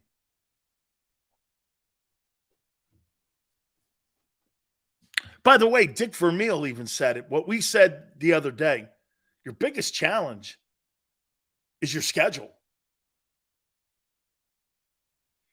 You could actually be a better team this year, not have the same record. I've been saying that. Vermeil went on IP this morning and said, their schedule, man, it's a brutal schedule.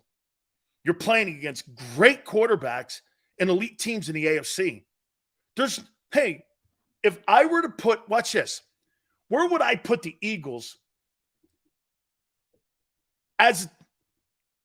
would I put the Eagles still second in the NFL, combining Where would I put them in the AFC?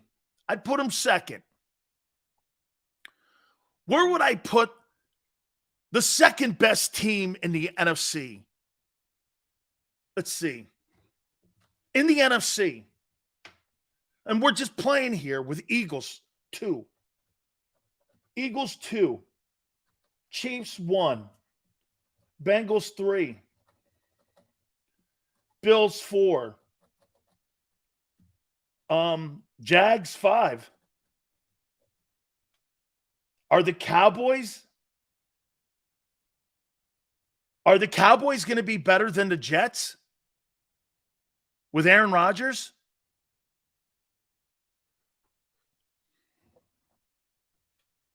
Are the Cowboys going to be better than the Chargers? Niners?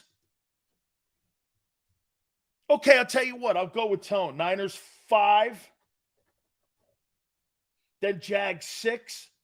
Maybe Cowboys 7. Then the Ravens. Are the Cowboys going to be better than the Ravens? I don't know. The Dolphins? The Broncos? I think the Broncos, we're going to talk about the divisions here.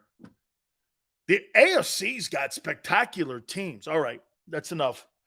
Let's go. I want to do something here that every general manager. I had a great conversation last night with Kevin Colbert. I go, Kevin used to be the general manager of the Pittsburgh Steelers. He's been on here numerous times. And I asked him, what do most GMs like Howie Roseman, what is he doing right now as he gets ready for camp? You know what he said to me? Oh, I'm looking at 2024 already. Because I pretty much have what I'm going to have right now going into the July camp. And I'm going to be looking at certain positions. But part of my day is looking at the longevity of the team. And I had never done this before. And so we did this last night together. I had Kevin Colbert, general manager, Pittsburgh Steelers, for 17 years and was an executive in Detroit, help me with this. And this is about the Eagles. Let's start it off on defense. And I'll show you where we're going here with this. Sounds a little confusing. It's not. Left defensive end, Brandon Graham, has 1 year left. You're going to have to replace that position. Who are you replacing him with? Are you going into the draft next year? He's got 1 year left for left defensive end. Who are you putting out there next year? You're going to have to replace that.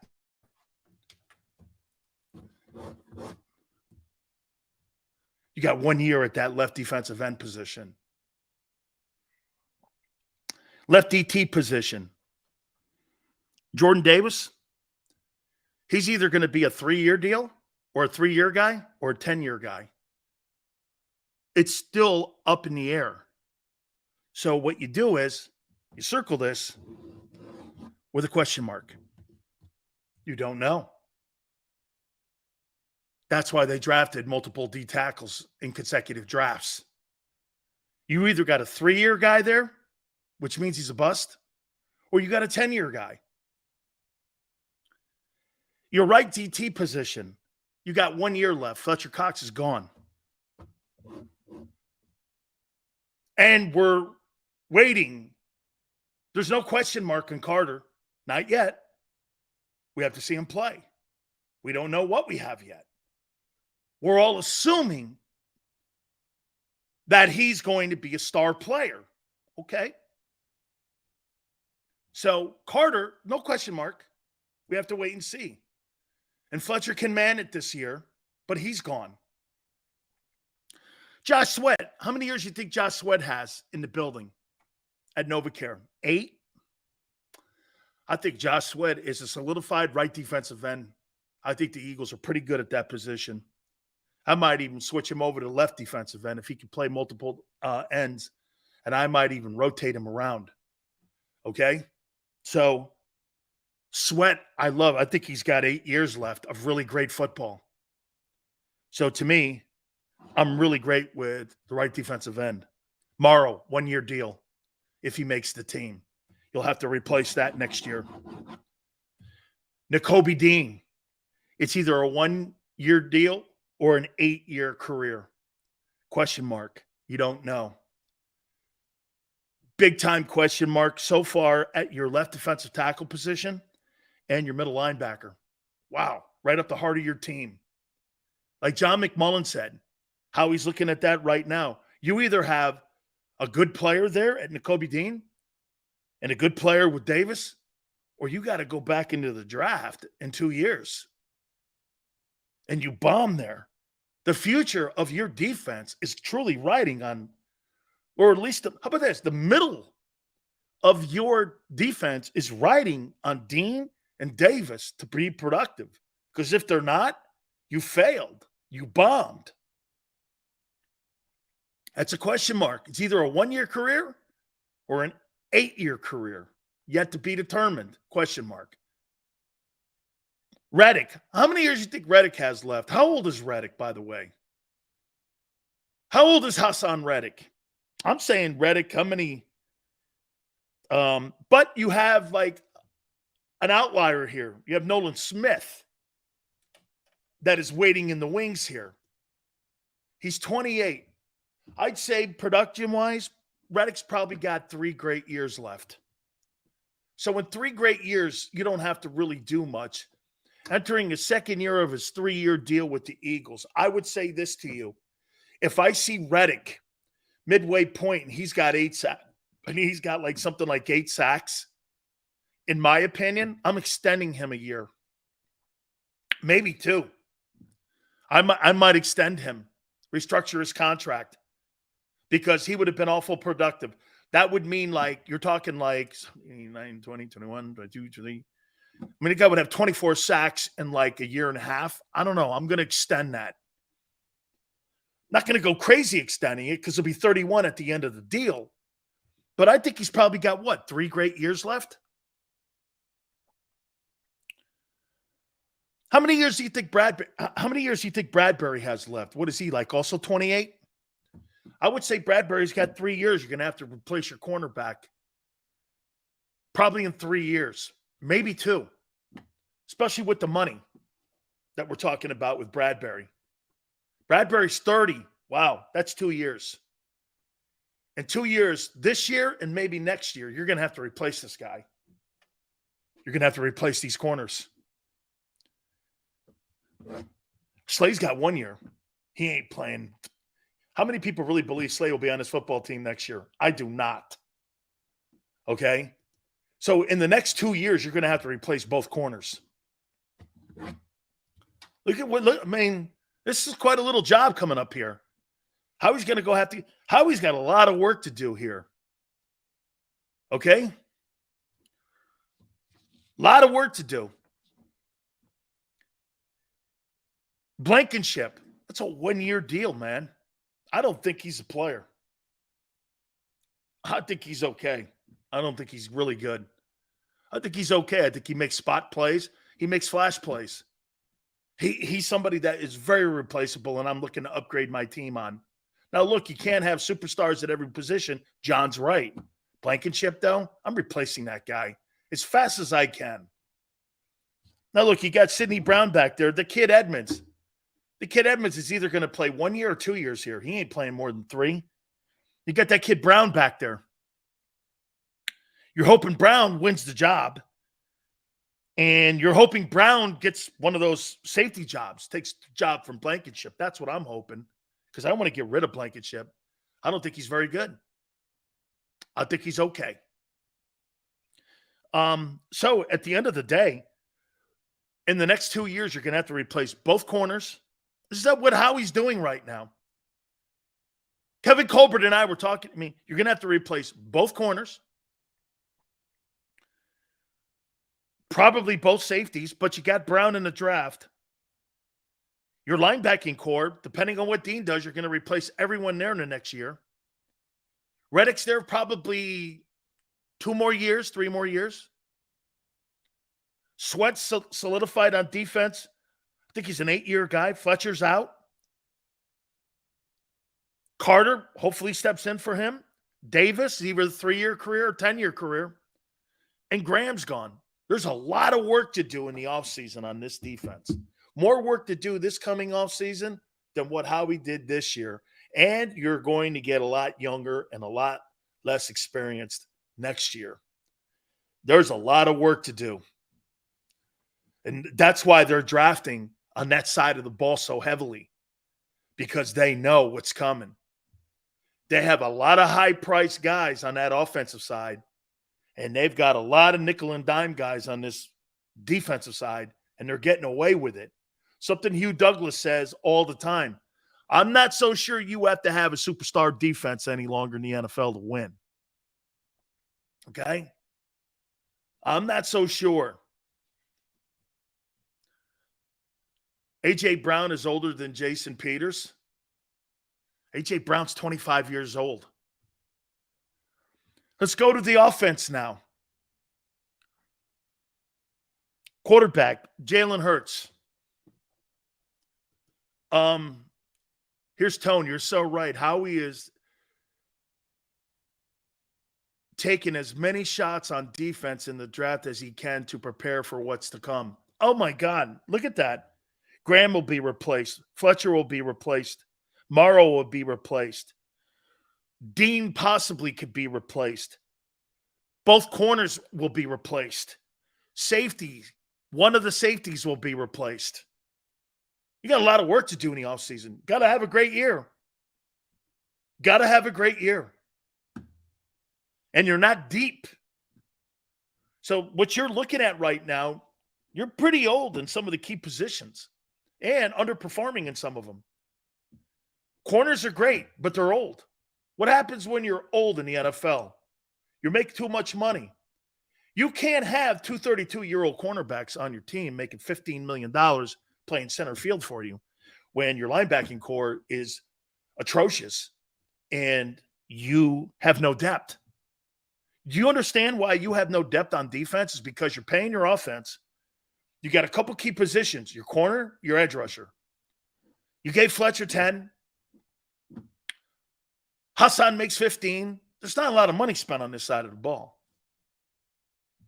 Okay? Offensive side. Slade will be gone after this year. He is gone. That's why they gave him all that money up front in the offseason here. That's why they gave that money to him. Here's the offense now. Boy, I'll tell you what, Howie has a ton of rebuilding to do in this coming offseason. He's going to be back at it again. They're going to draft I would make a gamble that they draft a linebacker potentially in the first round next year. It's a pretty good group. And maybe what they do is they trade up to get the kid from Clemson, Trotter Jr. Somebody like that on a team. You bring Trotter Jr. in. I think he's a top 10 kid. And I don't believe the Eagles are going to be anywhere near the top 10. Okay? But they're going to have, 14 picks next year? Maybe you trade up and you do whatever you can to get as close as you can to get Trotter. Trotter's going to be a big time. And again, the linebacking position, he may fall because, get this, a lot of people look at the linebacking position and don't value it like that. Are you going to draft a linebacker at 9 in the NFL today when you know you need corners and you know you need edge rushers? Are you going to put a guy at 9, middle linebacker or an inside linebacker like that? Are you going to take him? He's a spectacular player. Dabo Sweeney is friends with mine. He's been on the program 5 or 6 times, and he swears by the kid. He says he's one of the best players we've ever had at Clemson. Okay? Debo goes DT at 9. I'm taking Jalen Carter because he's the best guy in the draft. Trotter's not the best player in the draft. There's a couple guys. The quarterback from USC, they say, and the wide receiver at Ohio State, Harrison Jr., are arguably your 2 best guys. And the kid Drake at UNC. There's a couple edge rushers, too, from Ohio State and one from Florida State that are going to be ranked higher than him. So Trotter, I'm not taking Trotter when he's the 14th best player in the draft or the 11th best player in the draft at 7. You're overdrafting again. What I try to tell you. You overdraft. And now everyone is coming to the point and to the understanding of what I said when you drafted. I didn't hate the pick of Jordan Davis. I never hated it. It's a great pick. Not at 13, though. He was never going to – he was either going to – and I said it that he's either going to be Vince Wilfork or Fletcher. Well, he's more Wilfork. It's okay. Vince was a first-rounder too. Okay? Let's do the offense now. Jalen Hurts plays it right, doesn't get hurt. You're looking between 8 and 10 years at that position. You're pretty set there, the most important position. It's a key to what you're going to do the rest of the way out. Swift, is he a 1-year guy or 3-year guy? Will they replace him next year? The way that they move running backs around in Philly?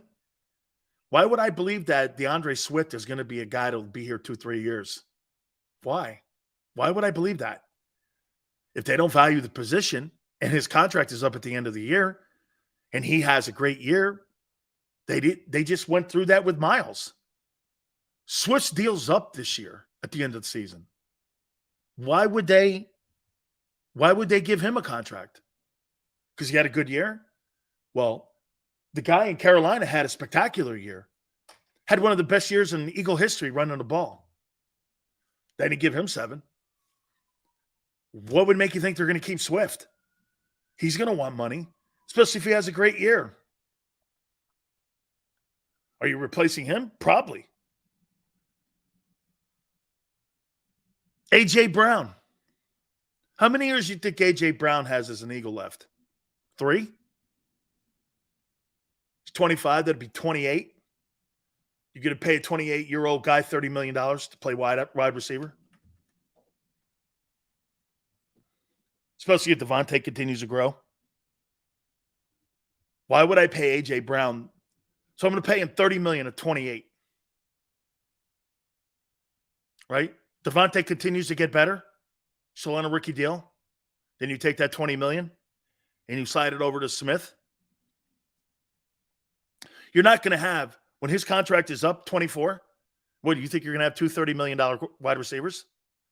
Where's that in the NFL anywhere? You think you're going to pay 2 guys $30 million? Kansas City just told the guy who's now down in Miami, see you. So, see Ray here? Salary cap goes up about $18 million a year.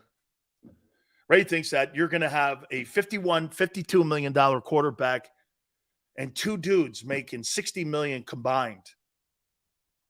Look at this. 51. Now, Jalen's cap hits. There's a lot of money going to have to be paid out. $60 million for the 2 receivers, 24. Okay. $30 million, your 2 tackles. It's $147 million on a $250 million cap in 2 years. You got $100 million to fill out the rest of the team. Center, guards, running backs, tight end. Then you got to go defense. Then you got to go special teams. Then you got to go backups. Interesting how people see that. This is a salary cap league. Okay? And they did do a great job on Jalen's contract. Look at what you're looking at here. If you've ever been into a general manager's room, he's got 2 boards, the money board and the contract board on how many years are left on his contract with his incentives. And you're looking at potential upgrades on what you're doing with you're constantly looking and scouring rosters to try to upgrade in case someone's cut. You never, ever want to get caught not claiming a guy or getting a guy that ends up getting whacked from some team and turns out to be a guy who could play for you. That's right, Yale. It's like 3-dimensional chess, man. Completely true. You're not only thinking about the next move, you're thinking about the next move in the next game that maybe if I set him up this way, he won't make that play in game 2. Absolutely. You've got to have such like great thinking and how you look forward. You know, I heard Howie Roseman on that Mike Florio podcast. You know what he said? If you're copying a team now, you're too late. You got to be ahead of the trend. You got to be ahead of the trend. Devontae Smith, I think, has got a 10-year career in Philly. Like, I would say this to you. I wouldn't be shocked if Devontae Smith plays his entire career in Philadelphia. I would not be shocked. Team loves him. Community loves him. He's a hard worker. He's an example to me of what you want on your football team, and he's a Brandon Graham future. That's the kind of guy in your offense that's going to be a tone setter and an example of how you prepare yourself each and every single Sunday is Devontae Smith. He is a guy that A.J. Brown got better from. Okay? I'm doing everything in my power, including if I have to move A.J. Brown. Devontae Smith is more valuable to me in the future than what A.J. Brown will be. Common sense. Younger. More technically sound. Jalen's going to get better technically. And Jalen is going to make someone else. By the way, have you not noticed? Let's just say you didn't have A.J. Brown. Well, shit, man. For $6 million, I can go get D-Hop? Okay. I'm not losing that much. Now, look, AJ's gifted. He is. I'm not dismissing him. He's a gifted guy. Goddard. I'd say Goddard's got 5 quality years left. I really like him. Nose for the end zone. Plays hard. Man, again, drops 1 out of every 3. Makes me sick because he could be better. He's closer to Gronk than Travis Kelce. He's a prototype for me. I don't want Travis Kelce as my tight end. Unless I have Tom Brady or I have Joe Burrow or like somebody like Justin Herbert. I think he's the perfect tight end for the RPO offense. He's involved in the run game. He goes after linebackers. He's a better player than Zach Ertz. Goddard's a better player. Zach Ertz is a better pass-catching tight end. But Ertz, again, his yak was horrific. One of the things in criticisms, this guy, every time he caught the ball, I've never seen a guy go down easier than him. Not even Jay Novacek. Constantly went down. Easy. One-arm tackles, all kinds of shit like that. I always thought that Zach Ertz was not very good after the catch. And in theory, the Goddard elevation to starting has been an upgrade. Dallas Goedert has been an upgrade at tight end, especially when you're talking RPO.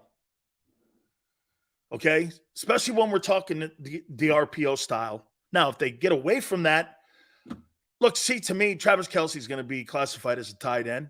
I'm sorry. Who in their right mind would take Travis Kelce over Gronk? Nobody. Who would you be more in fear of? The guy that can knock your dick in the dirt, blocking you, or the guy who has insane hands, that's 6'7", 265, 270? What guy coming down the middle of the field frightens you more? Travis Kelce or Rob Gronkowski? Dude, he's going to set the tone for you too, because he's going to he may not have a great pass catching game, but he's going to take care of your DE. Travis Kelce can't block a defensive end. He can't block Micah Parsons or Hassan Reddick. He can't do any of that. Dallas Goedert can. Okay? Dallas Goedert can. Brent Jones is a great comparison to Travis Kelce and to somebody like Zach Ertz. Yeah, that's good, man. Brent Jones, something like that. That guy Franks they used to have there too in San Francisco with Montana. He was another one of those guys like that. Like, he wasn't a Bavaro. See, Bavaro just didn't get the targets because that wasn't the Giant offense. They didn't throw the ball a lot. But what's crazy, that Giant offense, shit, what was it? Mark Jackson was the receivers and a bunch of nobodies that I can even remember. It was Bavaro, the run game, Joe Morris, O.J. Anderson, and that O-line in Sims. And then it was that spectacular defense. And they won 2 Super Bowls. They terrorized people, including the Eagles. It was crazy, man. Bavaro, man, he was a Eagle killer. Every time he lined up against them, man, he had big games. I like Dallas. I'd say this, Dallas Goedert's probably got 5 years. Okay? Jordan Mailata. What can you say, man? Hey, watch this. Can I tell you what a great place you're in if you're the Eagles? Watch this here. Jordan Mailata. How long do I think he could play there at that position? Hey, do me a favor. Tell me what his age is. What's Jordan Mailata's age? Not that it really matters with O-linemen, because O-linemen, they mature later than defensive tackles do and defensive ends. So it really kind of doesn't matter. You could be 35 and still a spectacular player in the offensive line. So he's like 25-ish. Does that sound about right? So he's like 25-ish. Jordan Mailata's got a 10-year career, barring any kind of crazy injuries. He's 26. He's got a 10-year career. He's got 10 years, man. Here's something else which even makes it more insane. You got Landon Dickerson. I think he's got a 10-year career. Your left side could go down for the next 10 years, the next decade, with the same 2 players that could eventually have conversation if they play like I think they can play for Hall of Fame consideration. I mean, you're talking Upshaw and Shell kind of shit. Upshaw and Shell played together all them years on the left side of the Raider offense. Why do you think the Raiders were so dominant for so many years? They had a Hall of Fame center, they had a Hall of Fame left guard, and they had a Hall of Fame left tackle. And they had Henry Lawrence on the right side and Villa at right guard. That offensive line that they had in Oakland was better than anything they had in Pittsburgh. Was better than anything they had in Dallas during that era. The Raiders had Hall of Famers all over the O-line. It was like what the Eagles are. Completely unbelievable. I will always make sure those big fellows up front get paid. That's a non-negotiable for him. Well, and get this.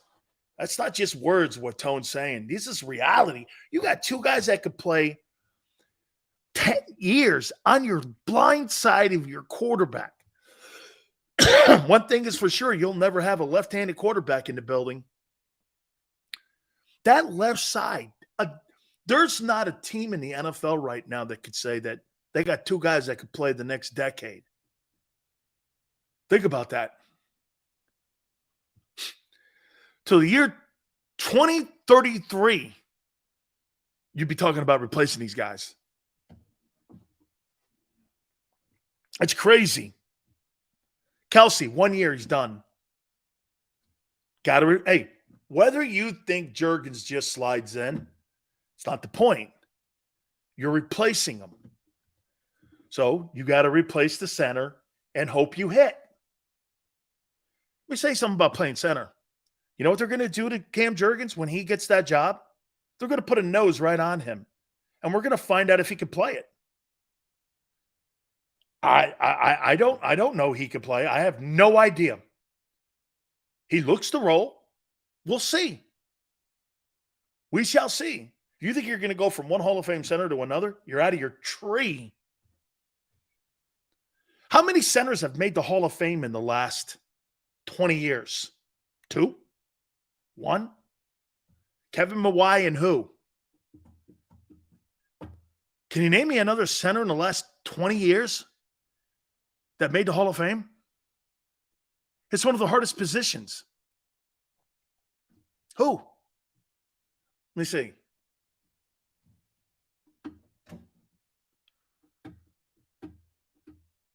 Name me one other than Kevin Mawai, center, that made the Hall of Fame. 20 years.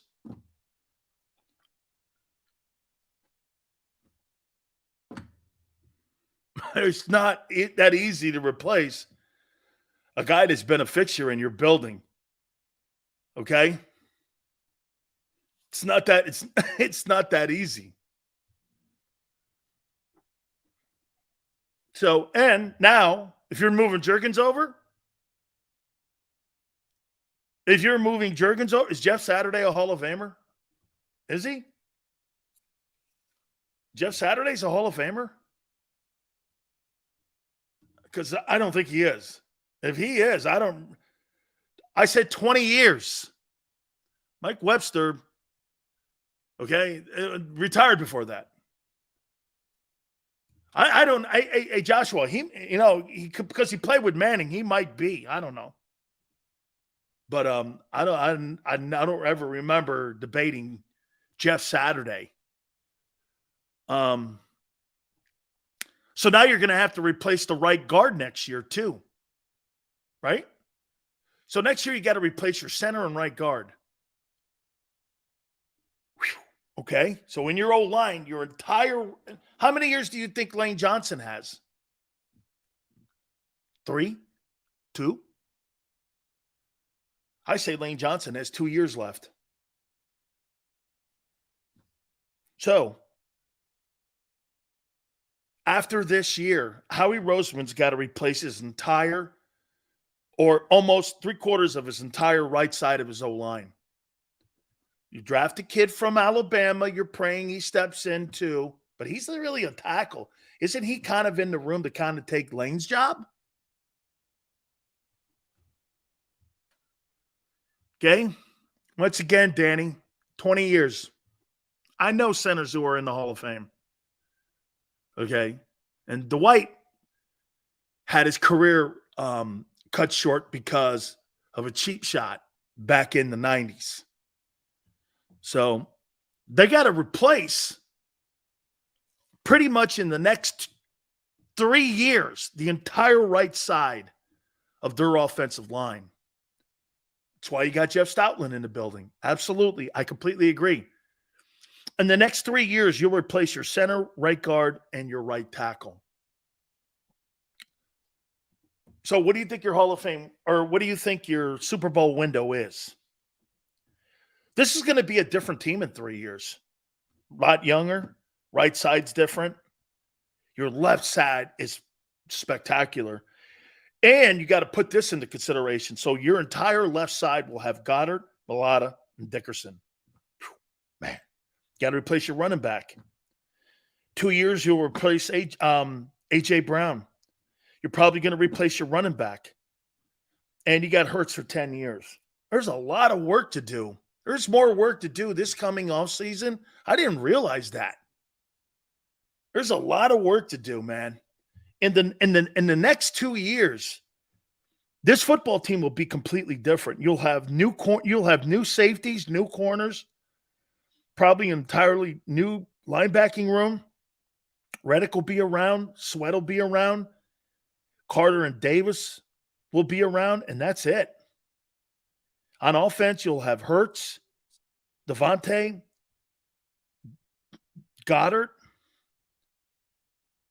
Mulata, Dickerson.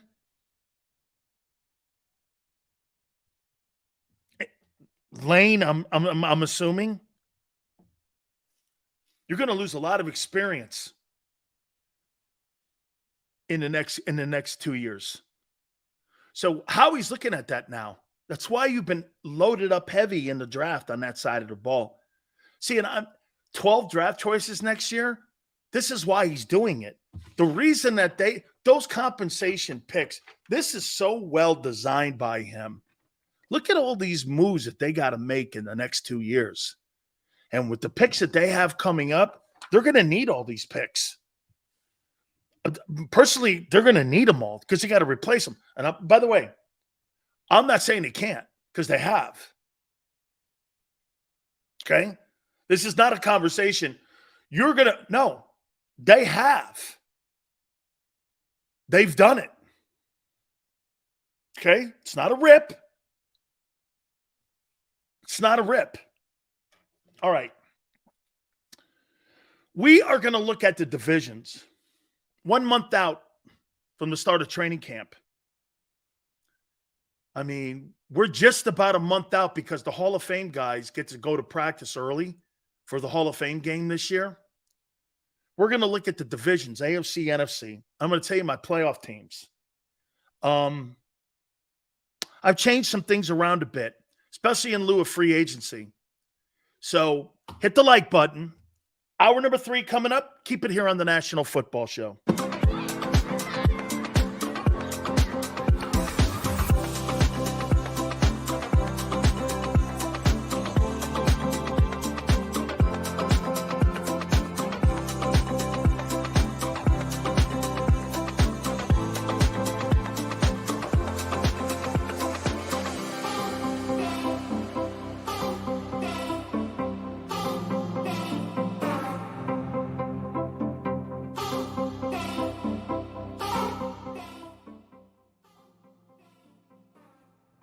Heading down the shore. Have a ball once more. Here, imaginations run wild and time stands still. Because here, you can find the best of the Jersey Shore, all on one 5-mile island. So leave the old you behind and get lost in the woods. Wild, wild, wild wood days.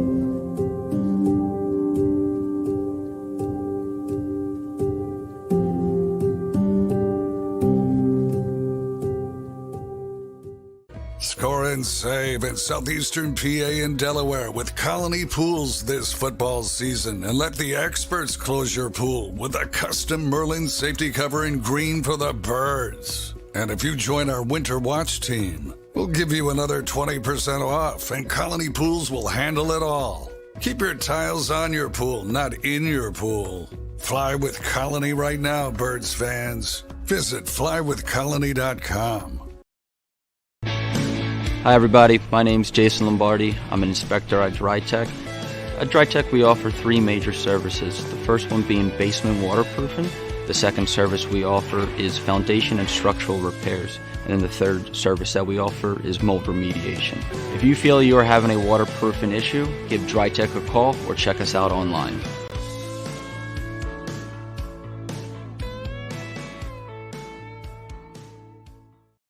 EAGLES, Eagles.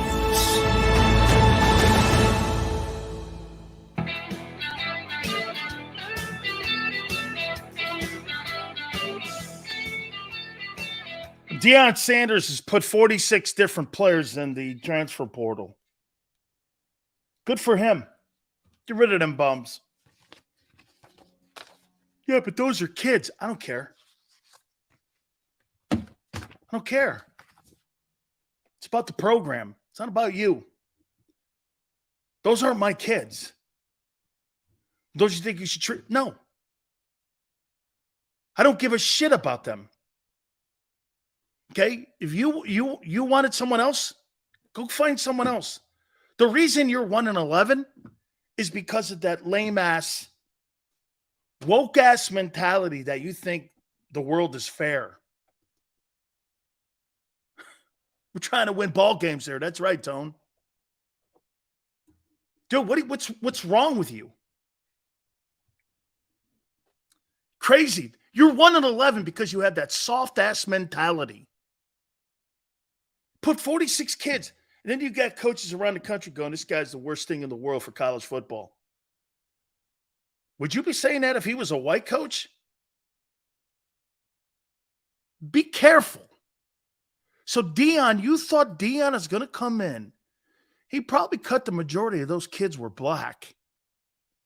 You think skin color had anything to do with this with Deion Sanders? Deion's a winner. He don't accept losing. He don't give a shit what your color is. Deion don't care.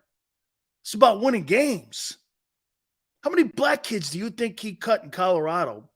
Told him, get in the portal. You ain't going to be here. You hear some of those kids what they were doing too? They'd show up to team meeting rooms with boom boxes. Team meetings? Tone's like Colorado's been giving out scholarships like parking passes. Everybody doesn't deserve a jersey. Amen. You're playing music in a team meeting room? You would think it was a scene out of Heartbreak Ridge. I'd pick that boombox up and I would throw that effer right into the wall. What are you, nuts? This is a place of business. We're going to win games. I got to keep my job. You know why? I got 14 first-rounders behind me. But when you're in a comfort zone place like Colorado, like Tone said, you're passing out scholarships like hall passes or parking passes. You're not any sense of urgency or threat to lose your gig. That's why you suck. Is because, hey, sports is living consistently on the sense of urgency. That's the great champion. See, Joel Embiid doesn't have a sense of urgency. He doesn't have a sense of urgency. Look at what Joker did. Someone told Joker that the parade in Denver is Thursday. You know what he said? Shit, I want to go home. The task is done. Parades? This guy's not about parades. It's not about MVPs. It's about winning. There was a video showing Deion kick a kid out of the weight room for wearing the wrong color socks. He's trying to establish a culture, and if anyone doesn't fall in line, he checks it at the door. It's funny. Isn't that crazy? Deion looked at your socks, and some would say it's petty. I don't know. How about this? John Wooden used the same philosophy 35 years ago, 45 years ago. They started every practice putting on their socks and shoes the same way. Everyone had to put them on the same way, and everyone had to do it the same. It's called creating a culture. We're doing everything, the littlest thing on the planet, like tying your shoes, as a unit. It sounds dumb. But after a while, when you practice the littlest, tiniest things, they build into gigantic wins for you. Years removed, you get it. Why you practice so hard and why you, I don't know why we were that way. Probably had to be Jimmy, the guy behind me there. It had to be. But we were meticulous at everything we did. You know what's funny? I got to the pros and I lost some of it. I forgot that edge like that. Because, man, when we were there, man, God dang it. It was constant on your toes and sense of urgency and winning and no negative bullshit. Everything was winning, man. Everything we did was game tempo, winning, talking to us, practicing our asses off, working. And then guess what? After a while, we found ourselves helping the younger guys after practice and doing extra. I don't know how that worked into me, but they worked that into us, I think. Maybe it was already there. He did that same shit in Dallas. You know why Jimmy Johnson didn't last 10 years in the NFL? He couldn't. You know why Jimmy never lasted more than 5 years at any place? He couldn't. He was on a timeline, and he was going to burn himself out because you know why? When you run 100 meters and you're running a marathon and you're running 100-meter speed, you're going to eventually run out of gas.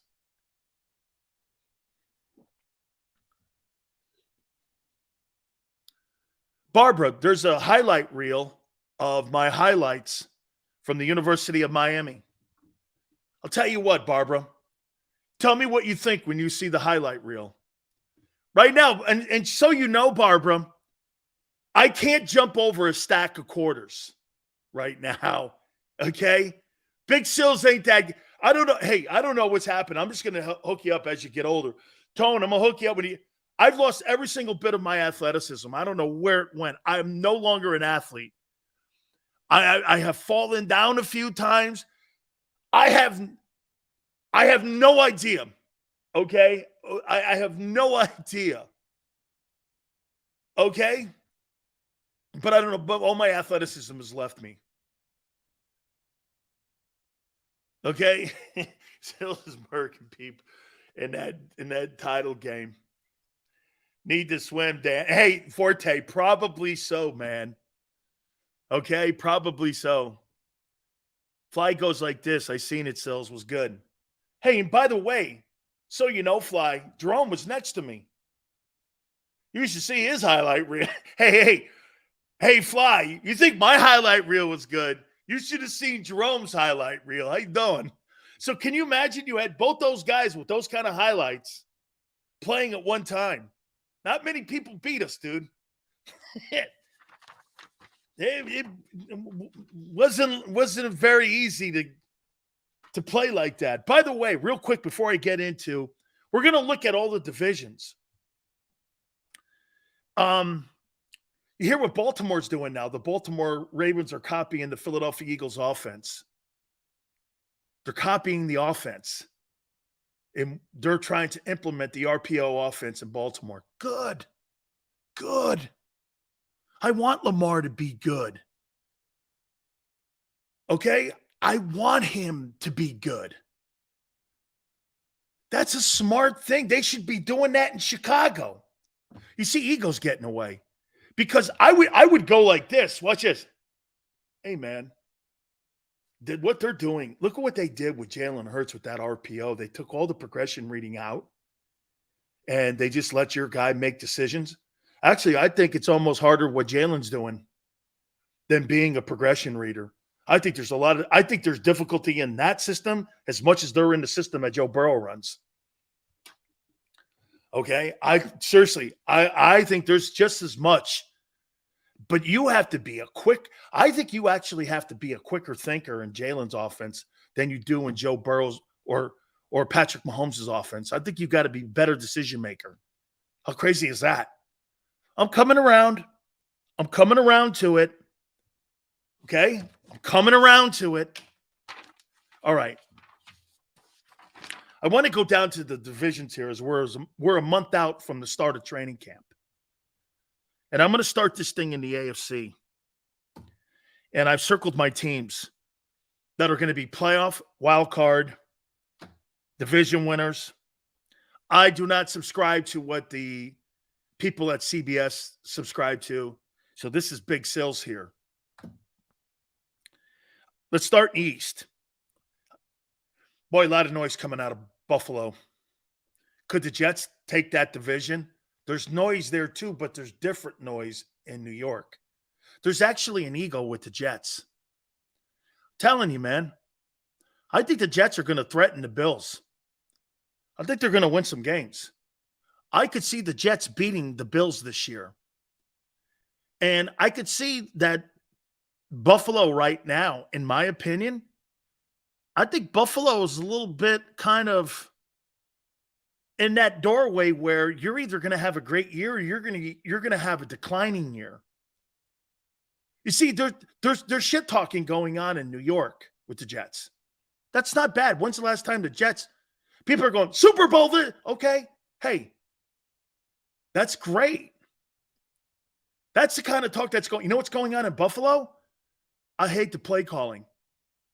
I hate we don't have a very good run game. we're not going to be in the elite conversation. Is Josh Allen regressing? I got the Jets winning this division. The Jets. Jody's probably going to go crazy. I think the Jets win this division.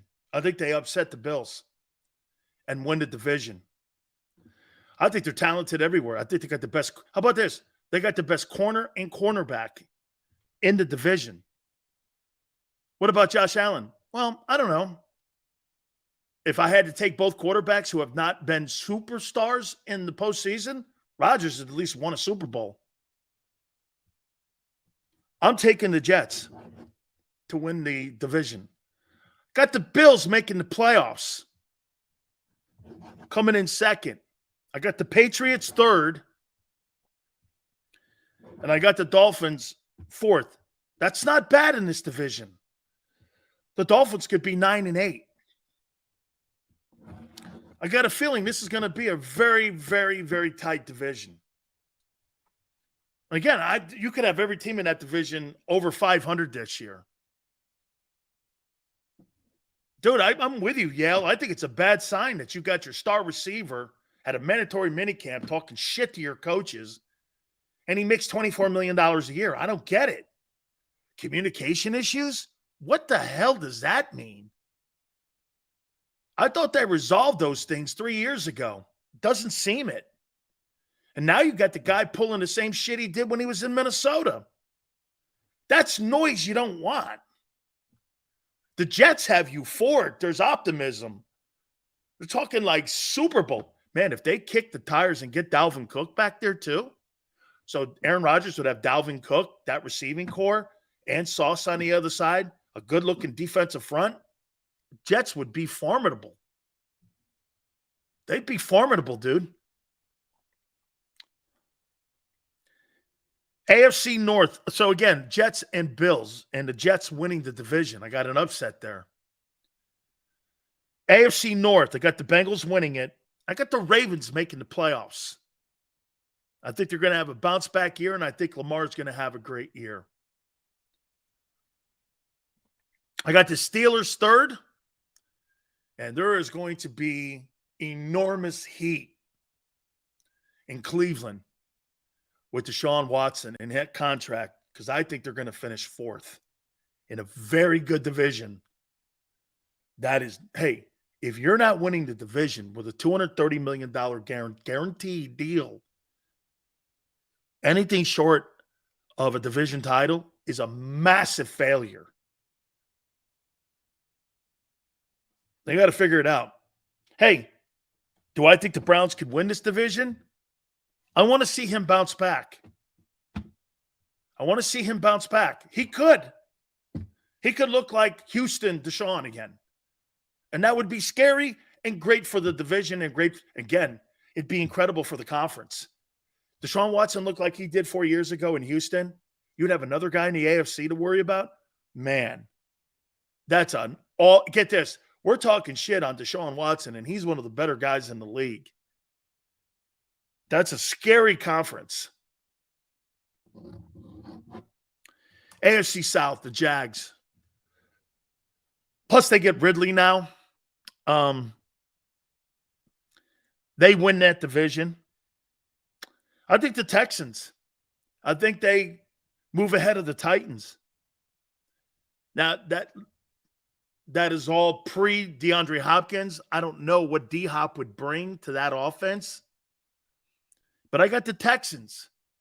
I think they made some really good moves this draft. I think they got benchmark guys potentially at the quarterback. I think the D guy is going to be great, Will Anderson. But I think the Texans and Nick Caserio did a nice job. I got the Colts in last place. Not a very good start for Shane Steichen, one of the great play callers. Had to give one to John there. See me sneak that in too. Sound like a shock jock? I saw some of you guys saying some shit. AFC West. I got the Chiefs and the Broncos making the playoffs, and I got the Chiefs winning the division. I think Sean Payton rights the ship in Denver. I got the Chargers missing the playoffs. So are you going to cut that contract with Justin Herbert again and he misses the contract? Boy, if I'm Justin Herbert, don't you do this. Man, you really think I'm not going to go down the way of Phillip Rivers playing for the Spanoses?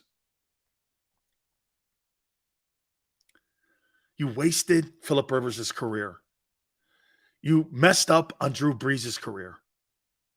Even if you go back to the previous owner with Dan Fouts, you wasted his career. Who'd they get to the Super Bowl with? What was that guy's name? What was that guy's name? They got there with some dude when the 49ers beat the piss out of him.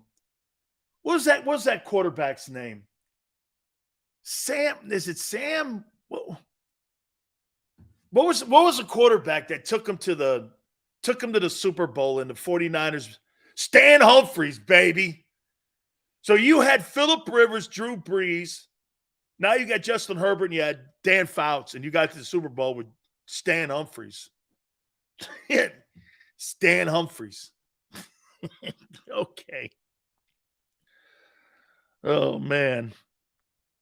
I got the Raiders in last as usual.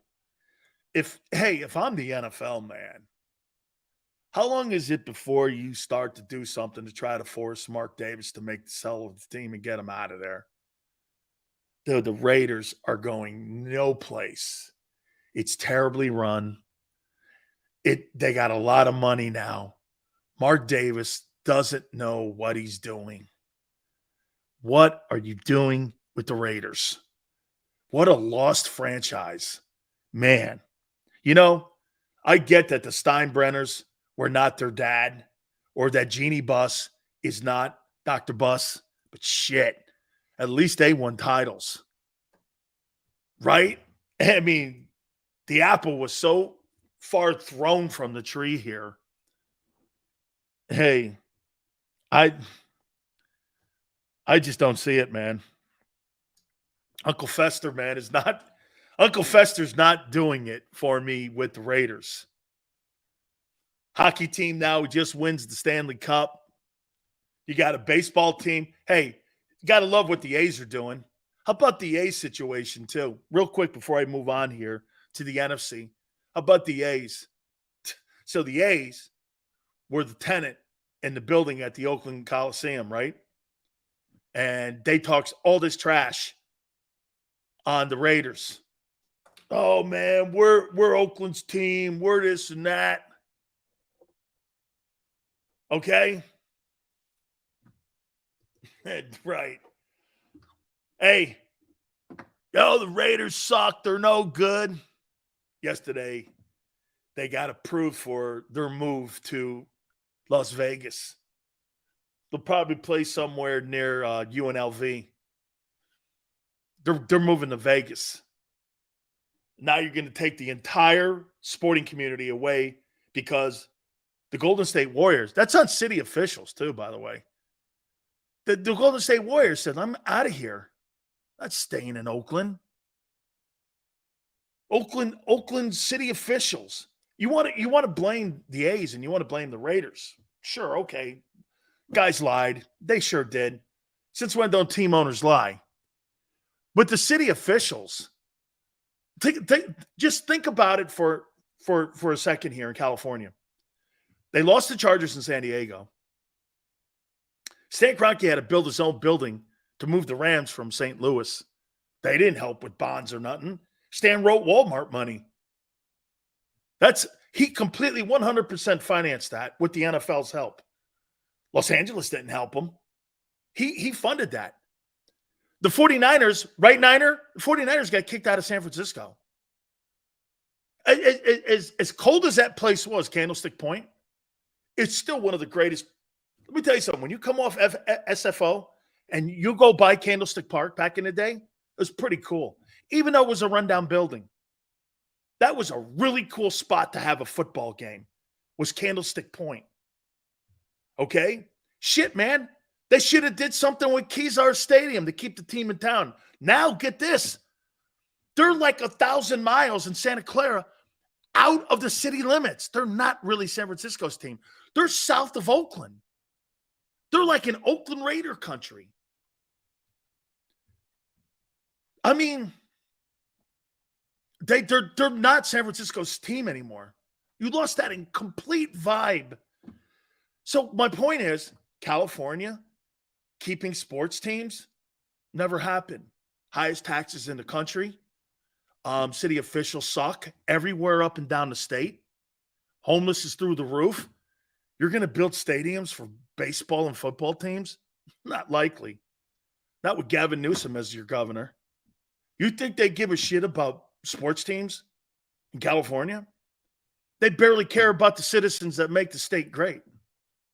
Power constantly is going on and off. You're going to worry about a ball team like the A's. We're state in the union for sports. We're state. And states like Arizona and Nevada are benefiting. Keep the A's. You really think California was going to do anything to keep the A's? The Raiders had to leave. And we're going to stay in that city. They were never going to build them anything. They were subleasing from the A's. Come on, man. California. Yeah, hey, you got retrofitting on like earthquake bridges, but let me build a stadium. That's Charger fans. Charger fans put 67, 69,000 fans in the building at Qualcomm every weekend. They still moved the team. Yeah. California. Okay. NFC now. Let's take a look at this. So just to wrap up the AFC, I got Bills, Bengals, Jags, Chiefs winning their divisions. And the wild card teams are Jets, Ravens, Broncos. Here's the NFC. Completely different than what a lot of prognosticators are saying about the Eagles this year. I think there's a lot of people out there that don't think you can do it again. I think there's some people out there that actually have a little bit of my mentality when it comes to Hurts. You think he can do it again? You think he can do it again? I'm hoping he just plays the way he did a year ago. Do you think he can do it again? I think that's what they're thinking. A lot of people I've looked at have the Cowboys winning the East. I'm like, really? Okay. Here's how I look at it. NFC East. I got the Eagles winning the division. I got the Cowboys as a wild card. I got the Giants third. I got the Commanders fourth. Ray says, why not? I don't know, Ray. Because I haven't seen him do it in consecutive years. Is that fair? Or accurate? He wasn't very good his first year starting. I thought he was okay. I thought he was carried to the playoffs. This last year, he was the engine. There was a difference. There was a complete difference. Lesser schedule, too. Like Vermeil said today on WIP, there's going to be no, like, I said this the other day, and you guys probably thought I was just trying to create some shit, but hey, Tone, everyone thinks that I just come on here just to create some shit. Well, Dick Vermeil went on the air this morning, and said that the number one thing that's going to be an issue for the Eagles this year is who they play. So he echoed what I said, which means this. There's going to be no getting around who Jalen Hurts is after this year. Tone says he's marked to tape. Well, if he gets through this schedule, like Vermeil said today, not just me, he gets through this schedule, winning 12 games, the East for a third straight year.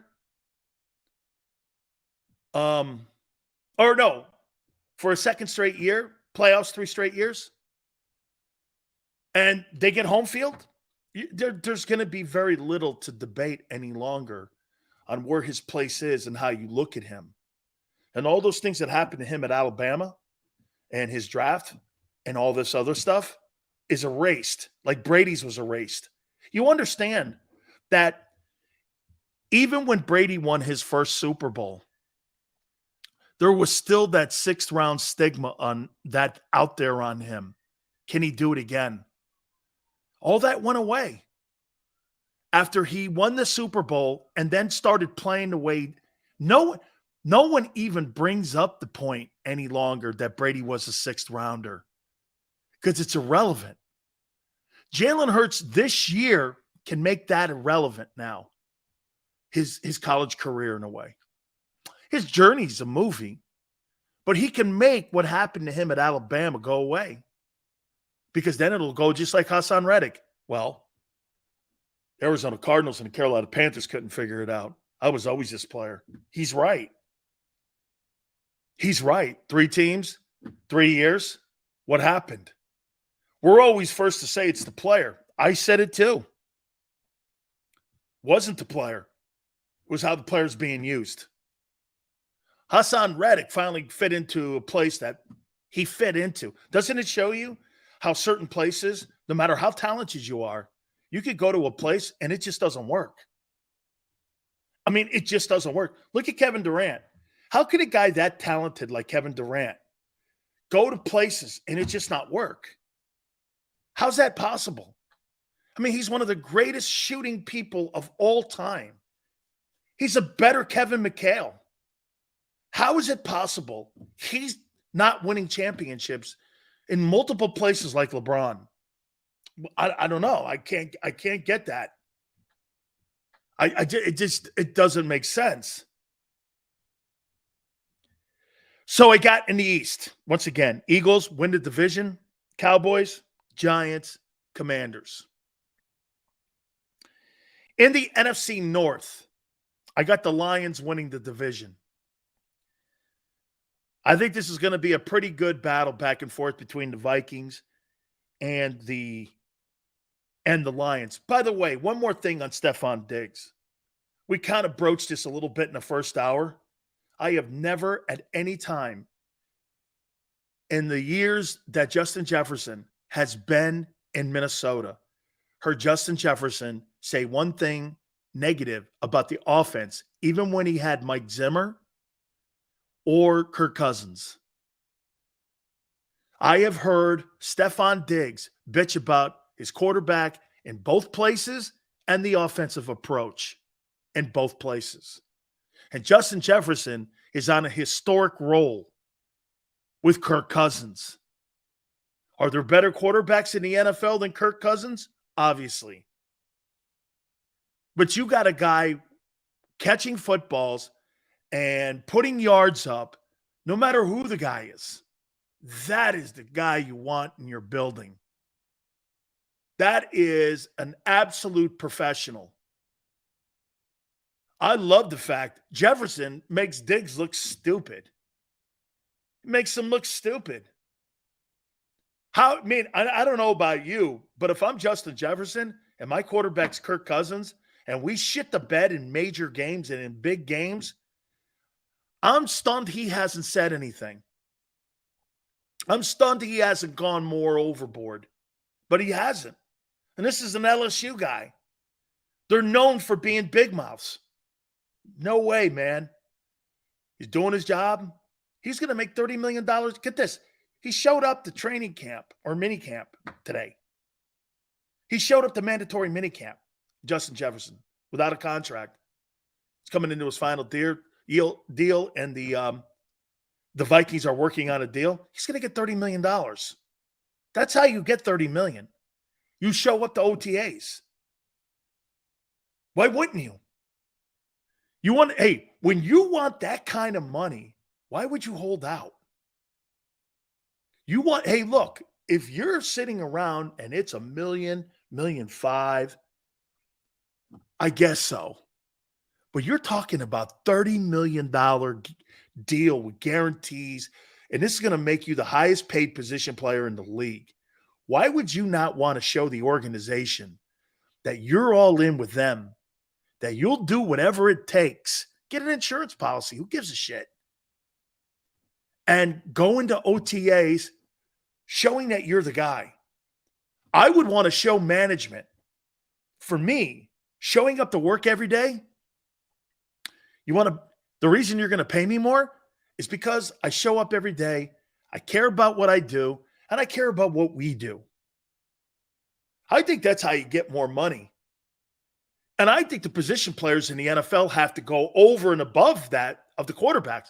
A guy like Kyler Murray can cry. I don't think Justin Jefferson can. Because then I think it gets in an adversarial relationship. Well, you're a receiver. You're not really the quarterback. Yeah, well, nobody, including Jerry Rice, has done what I've done. It's a good point.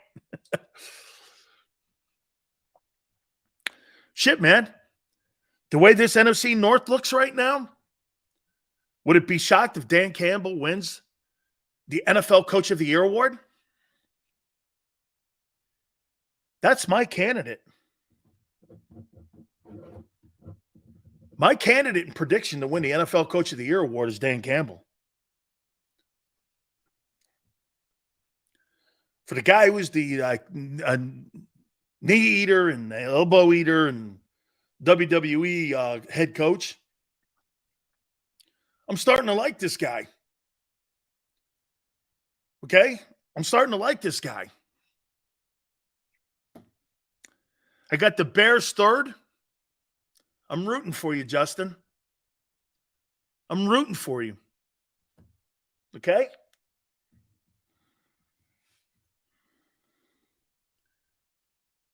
Yeah, I got Dan Campbell, my candidate. Sirianni's a better coach by miles than Campbell. What's the one thing he brings to the team, Arthur? What is the one impactful thing that Sirianni brings to the team? He's a good guy? He's a team guy? What is it? He's not the play caller. What is he? The best cheerleader? What's he bring to the team? And that's why they've got guardrails for two coaches, like John McMullen said.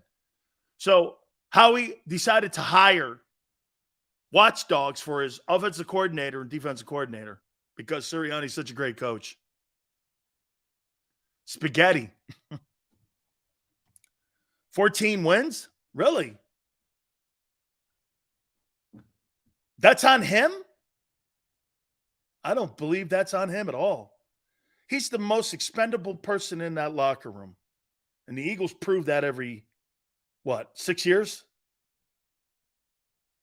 They fired a Hall of Fame coach and a Super Bowl coach. Who's Nick Sirianni? I don't have a lot of you have a mountain of respect for him as an important cog in this thing. I think he's a pawn in this thing. I don't think he's what you think he is. Are you trying to tell me you don't think the Eagles can win without him? Let me ask you this. Who do you think the Eagles could win more without?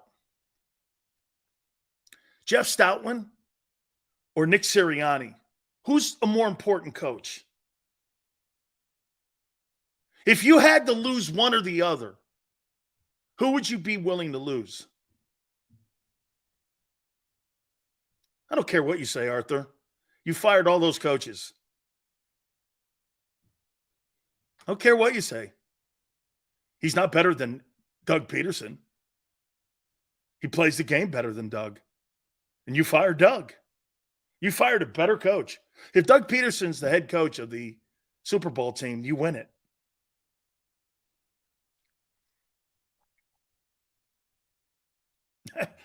Never thought about that. If Doug Peterson's the head coach of the Super Bowl Eagles, they win it. They win it. Yeah. Why do I say that? Well, he did beat Belichick and Brady. I'm pretty confident that they could beat Mahomes and Andy.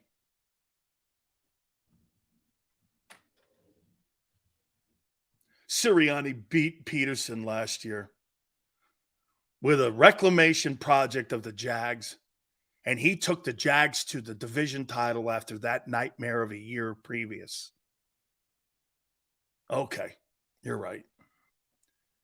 Sirianni's better than Doug. That's all you need to know about Arthur. Now you know a little something about Arthur. He thinks Sirianni's a better coach than Doug Peterson. That's all you need to know. The NFC South. This may surprise you. I got the Saints winning this division. I got the Falcons second. I got the Panthers third. I got the Buccaneers 4. I'm starting to get on this Saints bandwagon. I am. And I said this in the first hour. If Alvin Kamara is playing, they win the division. They got the best quarterback in the division. They'll have the best defense in the division. Falcons are coming. The Panthers will see what Bryce Young does. The Bucs are floundering. I would say the Saints could be a very surprise. I know, man. Dennis Allen. I get it. But they're going to win every game in that division. So you're going to have 6 wins right there. I think they're going to skunk the division. I don't think there's going to be a team in it. Maybe the Falcons. But they're going to own that division. And they don't really have that tough a schedule. The NFC West. I got the 49ers winning the division. I got the Seahawks, the wild card team. I got the Rams with a winning record, not making the playoffs. And the Cards will be the worst. Will the Cards be the worst team in the NFL? Yes. The Cardinals are going to be the worst team in the league, which means they're going to get the first pick in the draft, which means they may indeed end up getting a chance. Would you draft Caleb Williams if you're Arizona next year and move Kyler Murray? Would you? Think about what the Cardinals are going to be in a position to do next year. Or do you trade down to 2 and get Marvin Harrison so you can get Marvin Harrison? And who's going to be the second worst team? The Raiders. Raiders or Commanders or Bucks. And you could see would you trade Kyler Murray to like Tampa? Tennessee? Washington? The Giants, depending on what Daniel Jones does. And you're not going to get a good sense of what he looks like this year, Kyler Murray. You know why? He's not coming back until like week 6. So here's my playoff teams. Eagles win the division. Lions win the North. The Saints win the South. And the Niners win the West, with wild cards being Cowboys,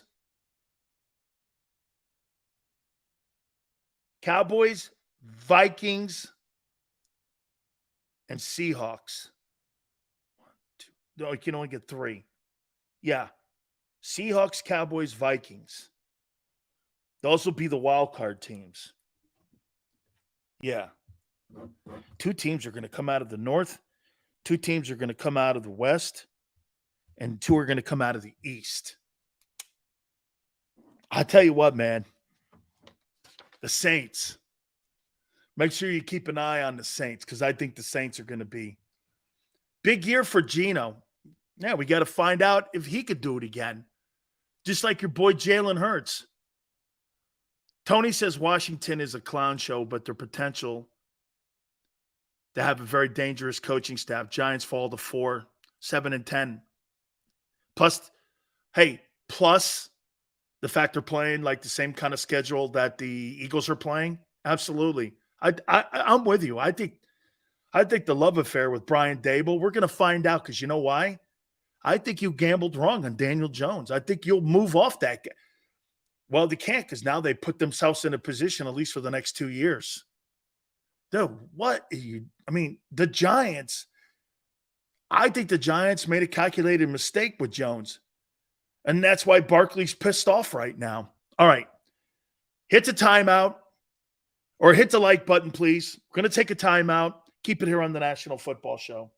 Do you stream on a Roku, Fire Stick, Google TV, or Apple TV? Now you can watch 6ABC 24/7 with the 6ABC Philadelphia streaming app. For the big story on Action News, Search 6ABC Philadelphia and start streaming today. Go to get your game on. Go for the beers. Go for the cheers. Go for the hit and the hits. Go for the stakes and the stakes. Go to get your parlay on. Go to get your party on. Go for the scene. Go for the screens. Go for the gallery. Go for the win. Go to Ocean. Visit theoceanac.com to plan your visit. The greatest fans on earth. It's a bold statement, but would you expect anything less from Philadelphia? 58 years of heartache creates a toughness, a grit, a resolve not found in most. Sure, our prayers were answered, but now that we've had a taste, we're looking for more. Pondley Hockey, official partner of the Philadelphia Eagles.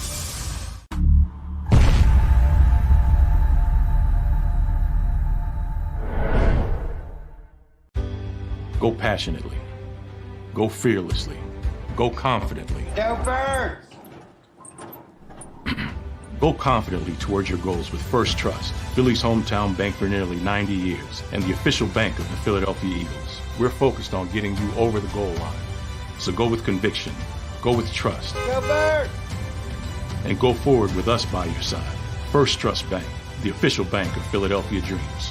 Oh, and go Birds. All right, did you know I was the mommy slam dunk champion? Really?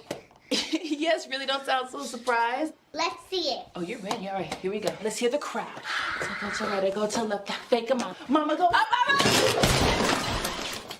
She did it.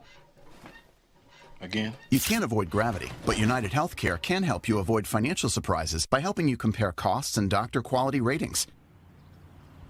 United Healthcare. Uh-huh.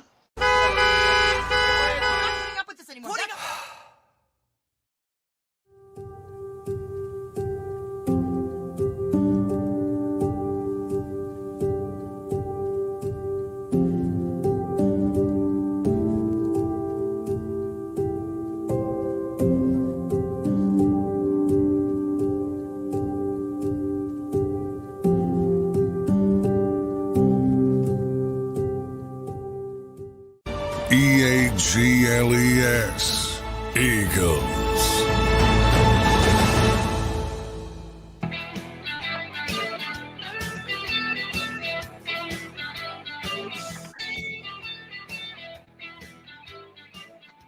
Joe Burrow says that Patrick Mahomes is the best quarterback in the NFL. How do you feel about an adversary saying that about someone you're going to probably have to play? What I tell the guy that I'm lining up against, you're the best offensive guard in the NFL. Am I pulling a an old Lou Holtz on him? It's respect, you say. See, to me, I don't know, man. Would you show a little weakness like, is that weakness? acknowledging that there's somebody better in the sport than you.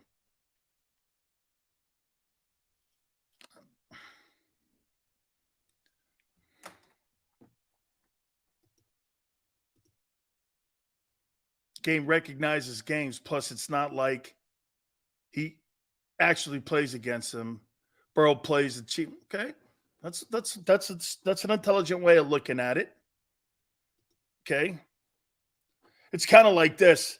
One of the strangest things you can ever get when you're hearing analysts talk is watching golfers and golf analysts talking about another golfer. Golfers don't play against other golfers. They play against the course. They manage the course. Who gives a shit what that guy's doing? Now, if a guy's got a one-shot lead and he hits it in the sticks and you just want to take it out there and hit a 2-iron down till you get to the hole no matter what you get, yeah, that's strategy too. I get it. But the majority of the time you're playing the course. You're not playing the dude. It's not like you're in an arm wrestling contest with Tiger Woods and Phil Mickelson. You're playing the course. So Burrow goes against the Chiefs' defense, okay? And vice versa. Game versus game. See, to me, if I were to do that, I'd be like this. And excuse me if I go into my Lou Holtz. I got to tell you, man, that Patrick Mahomes, man, he's the greatest thing I've ever seen in my entire life. I've never seen anything like it. That team has got so many great players on it. That Travis Kelce guy, unbelievable. Unbelievable. Sensational. They look at the things that they do. They do things without people like everything. I mean, Andy Reid play calling. Nobody is better on the planet than anybody else. I've never seen anything like it. We would listen to that when I was at Miami and Lou was at Notre Dame. We'd go, the guy's 12-0. What the hell's he talking about? That Miami team, they got superstars and All-Americans. I mean, it's literally, they got All-Americans on the second team. Look at the things that they do. Oh, my God, they throw the ball down. Jimmy Johnson's like this.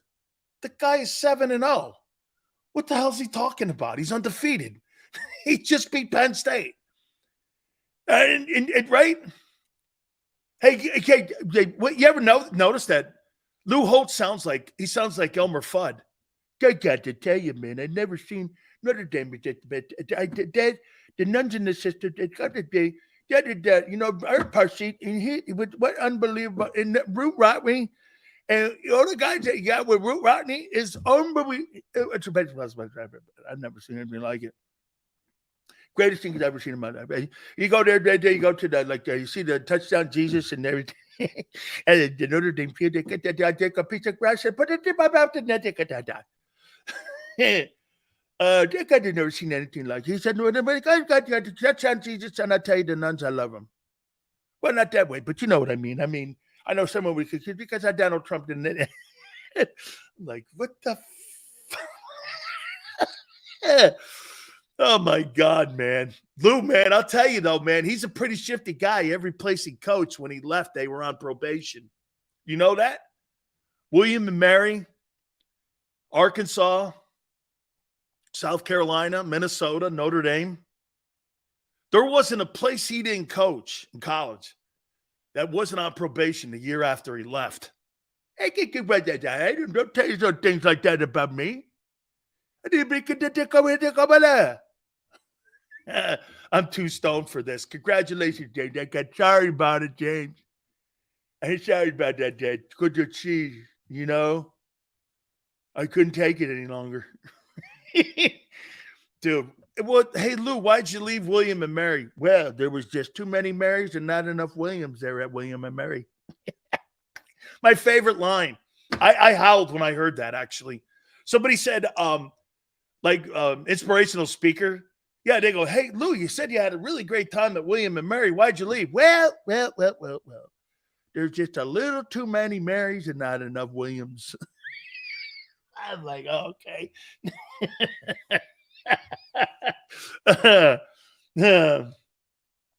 So look at Tone being a sportsman here. Sills, game respects game. Shake your hand after a game. Battle well done. Congratulations to you on your effort. Way to put that old college effort out, Dan. Yeah, that wasn't quite me. As you can imagine. Please don't put that tape out. People will think Sileo's. Dude, they already think I'm nuts. What are you, crazy? They already think I'm off my rocker. Hey, I ain't saying I was shaking any damn hands now. Yeah, that wasn't working for me. Just played 60 minutes of football. And if you beat me, hey, man, great game. That's not working for Big Sills. Not happening. I'd be like, yeah, okay, yeah, great. Yeah, great game. Yeah, okay, good. Hey, you played a wonderful game. I don't care, man. Hey, your team, congratulations. Hey, you know, even if I beat you, I don't want to shake your hand. I don't care. Sportsmanship. So what do you mean sportsmanship? The hell is that? Sportsmanship is me going out there, playing by the rules inside the 60-minute of football, and then having an outcome and then leaving. Not that old college try, man. Dude, I'm looking for wolves and assassins and no choir boys. Want any choir boys on my team? Hey, congratulations to you. He's fired. I don't want anybody praying before games either. Do you know that's what John Gruden used to say? John Gruden used to go like this. You'd see them guys praying before games. He goes, I want him out of here. I don't want him on my roster. I don't want anybody praying before games. I'm like, dude, you can't say that shit. John's like, I hate people praying before. I'm like, dog, that's not something you want to go public. Yeah, he used to, like at the Buck games. I'm standing there next to him. He goes, now look at that. Dude, seriously, they're playing the Carolina Panthers. And we're sitting there, and I'm on the field. And John, when I worked in Tampa, Gruden goes like this. Look at that. Look at those three dudes there praying. What the F-bomb? What are they doing? Well, he goes, would you pray? I go, no, I would not do that. But I go, you can't tell these players that. He goes, I could say anything I want. I run this bitch. He's hollering at his equipment guy. Get them guys off the field. I'm going like, man, they're praying to God before a game. This guy's screaming at him. Get out of here. I'm like, oh, man. Dude, hey, I don't know, man. I got a feeling that John Gruden's somehow going to get back in the National Football League. I really do. Hey, I want to make sure we circle back around what I talked about with what Sean McDermott's dealing with now up in Buffalo compared to what you're dealing with here in Philly. There's no noise. Hey, by the way, how about John McMullen? He doesn't agree with the hiring of Matt Patricia. He's like, I don't get it. I do get it. They're not completely sold at Sean Desai. And they're not I'll tell you what they learned. They're not going to give full autonomy to these position coaches any longer like they did a year ago because they lost both of them. They're going to be prepared. Overseers, checks and balances. That's what I think this is. Sean Desai is the D coordinator. But personally, my opinion, and John don't even know his role, I'm saying this. I don't think he answers to Sean Desai. I think he confers with him. I think Matt Patricia, I think he answers to Nick. Now, obviously, they all answer to Nick. But I think if there's an issue with anything, I think Matt directly deals with him, not with Sean. I don't think Sean's his boss. Okay? I don't. I don't. You bring Matt. Hey, how about this? Let's just look at the impression. Just look at the impression of it. Here, let's use you guys as an example here. So you just get hired as a brand new sales executive, or you get hired as a new market manager or a new branch manager. And all of a sudden, the CEO of the company comes in and hires somebody that is a senior executive to the owner, and he's going to be in the building, and he doesn't have a defined role. How would you feel about that? I mean, right? How'd you feel about that? Having a guy looking over your shoulder like he's a parrot. What'd he say? What'd he say? Yeah, this is good. Dude, this is going to be an interesting dynamic, to say the least. All right. Hey, I want to thank you guys for coming aboard. Thank you very much. As always, you guys, very entertaining today. You guys were fabulous. Xander, thank you. Big Joe. Tone, continue to kick that ass, man, as usual. We appreciate you each and every single day. Don't forget tomorrow, 3 to 6. We'll catch you on the flip side.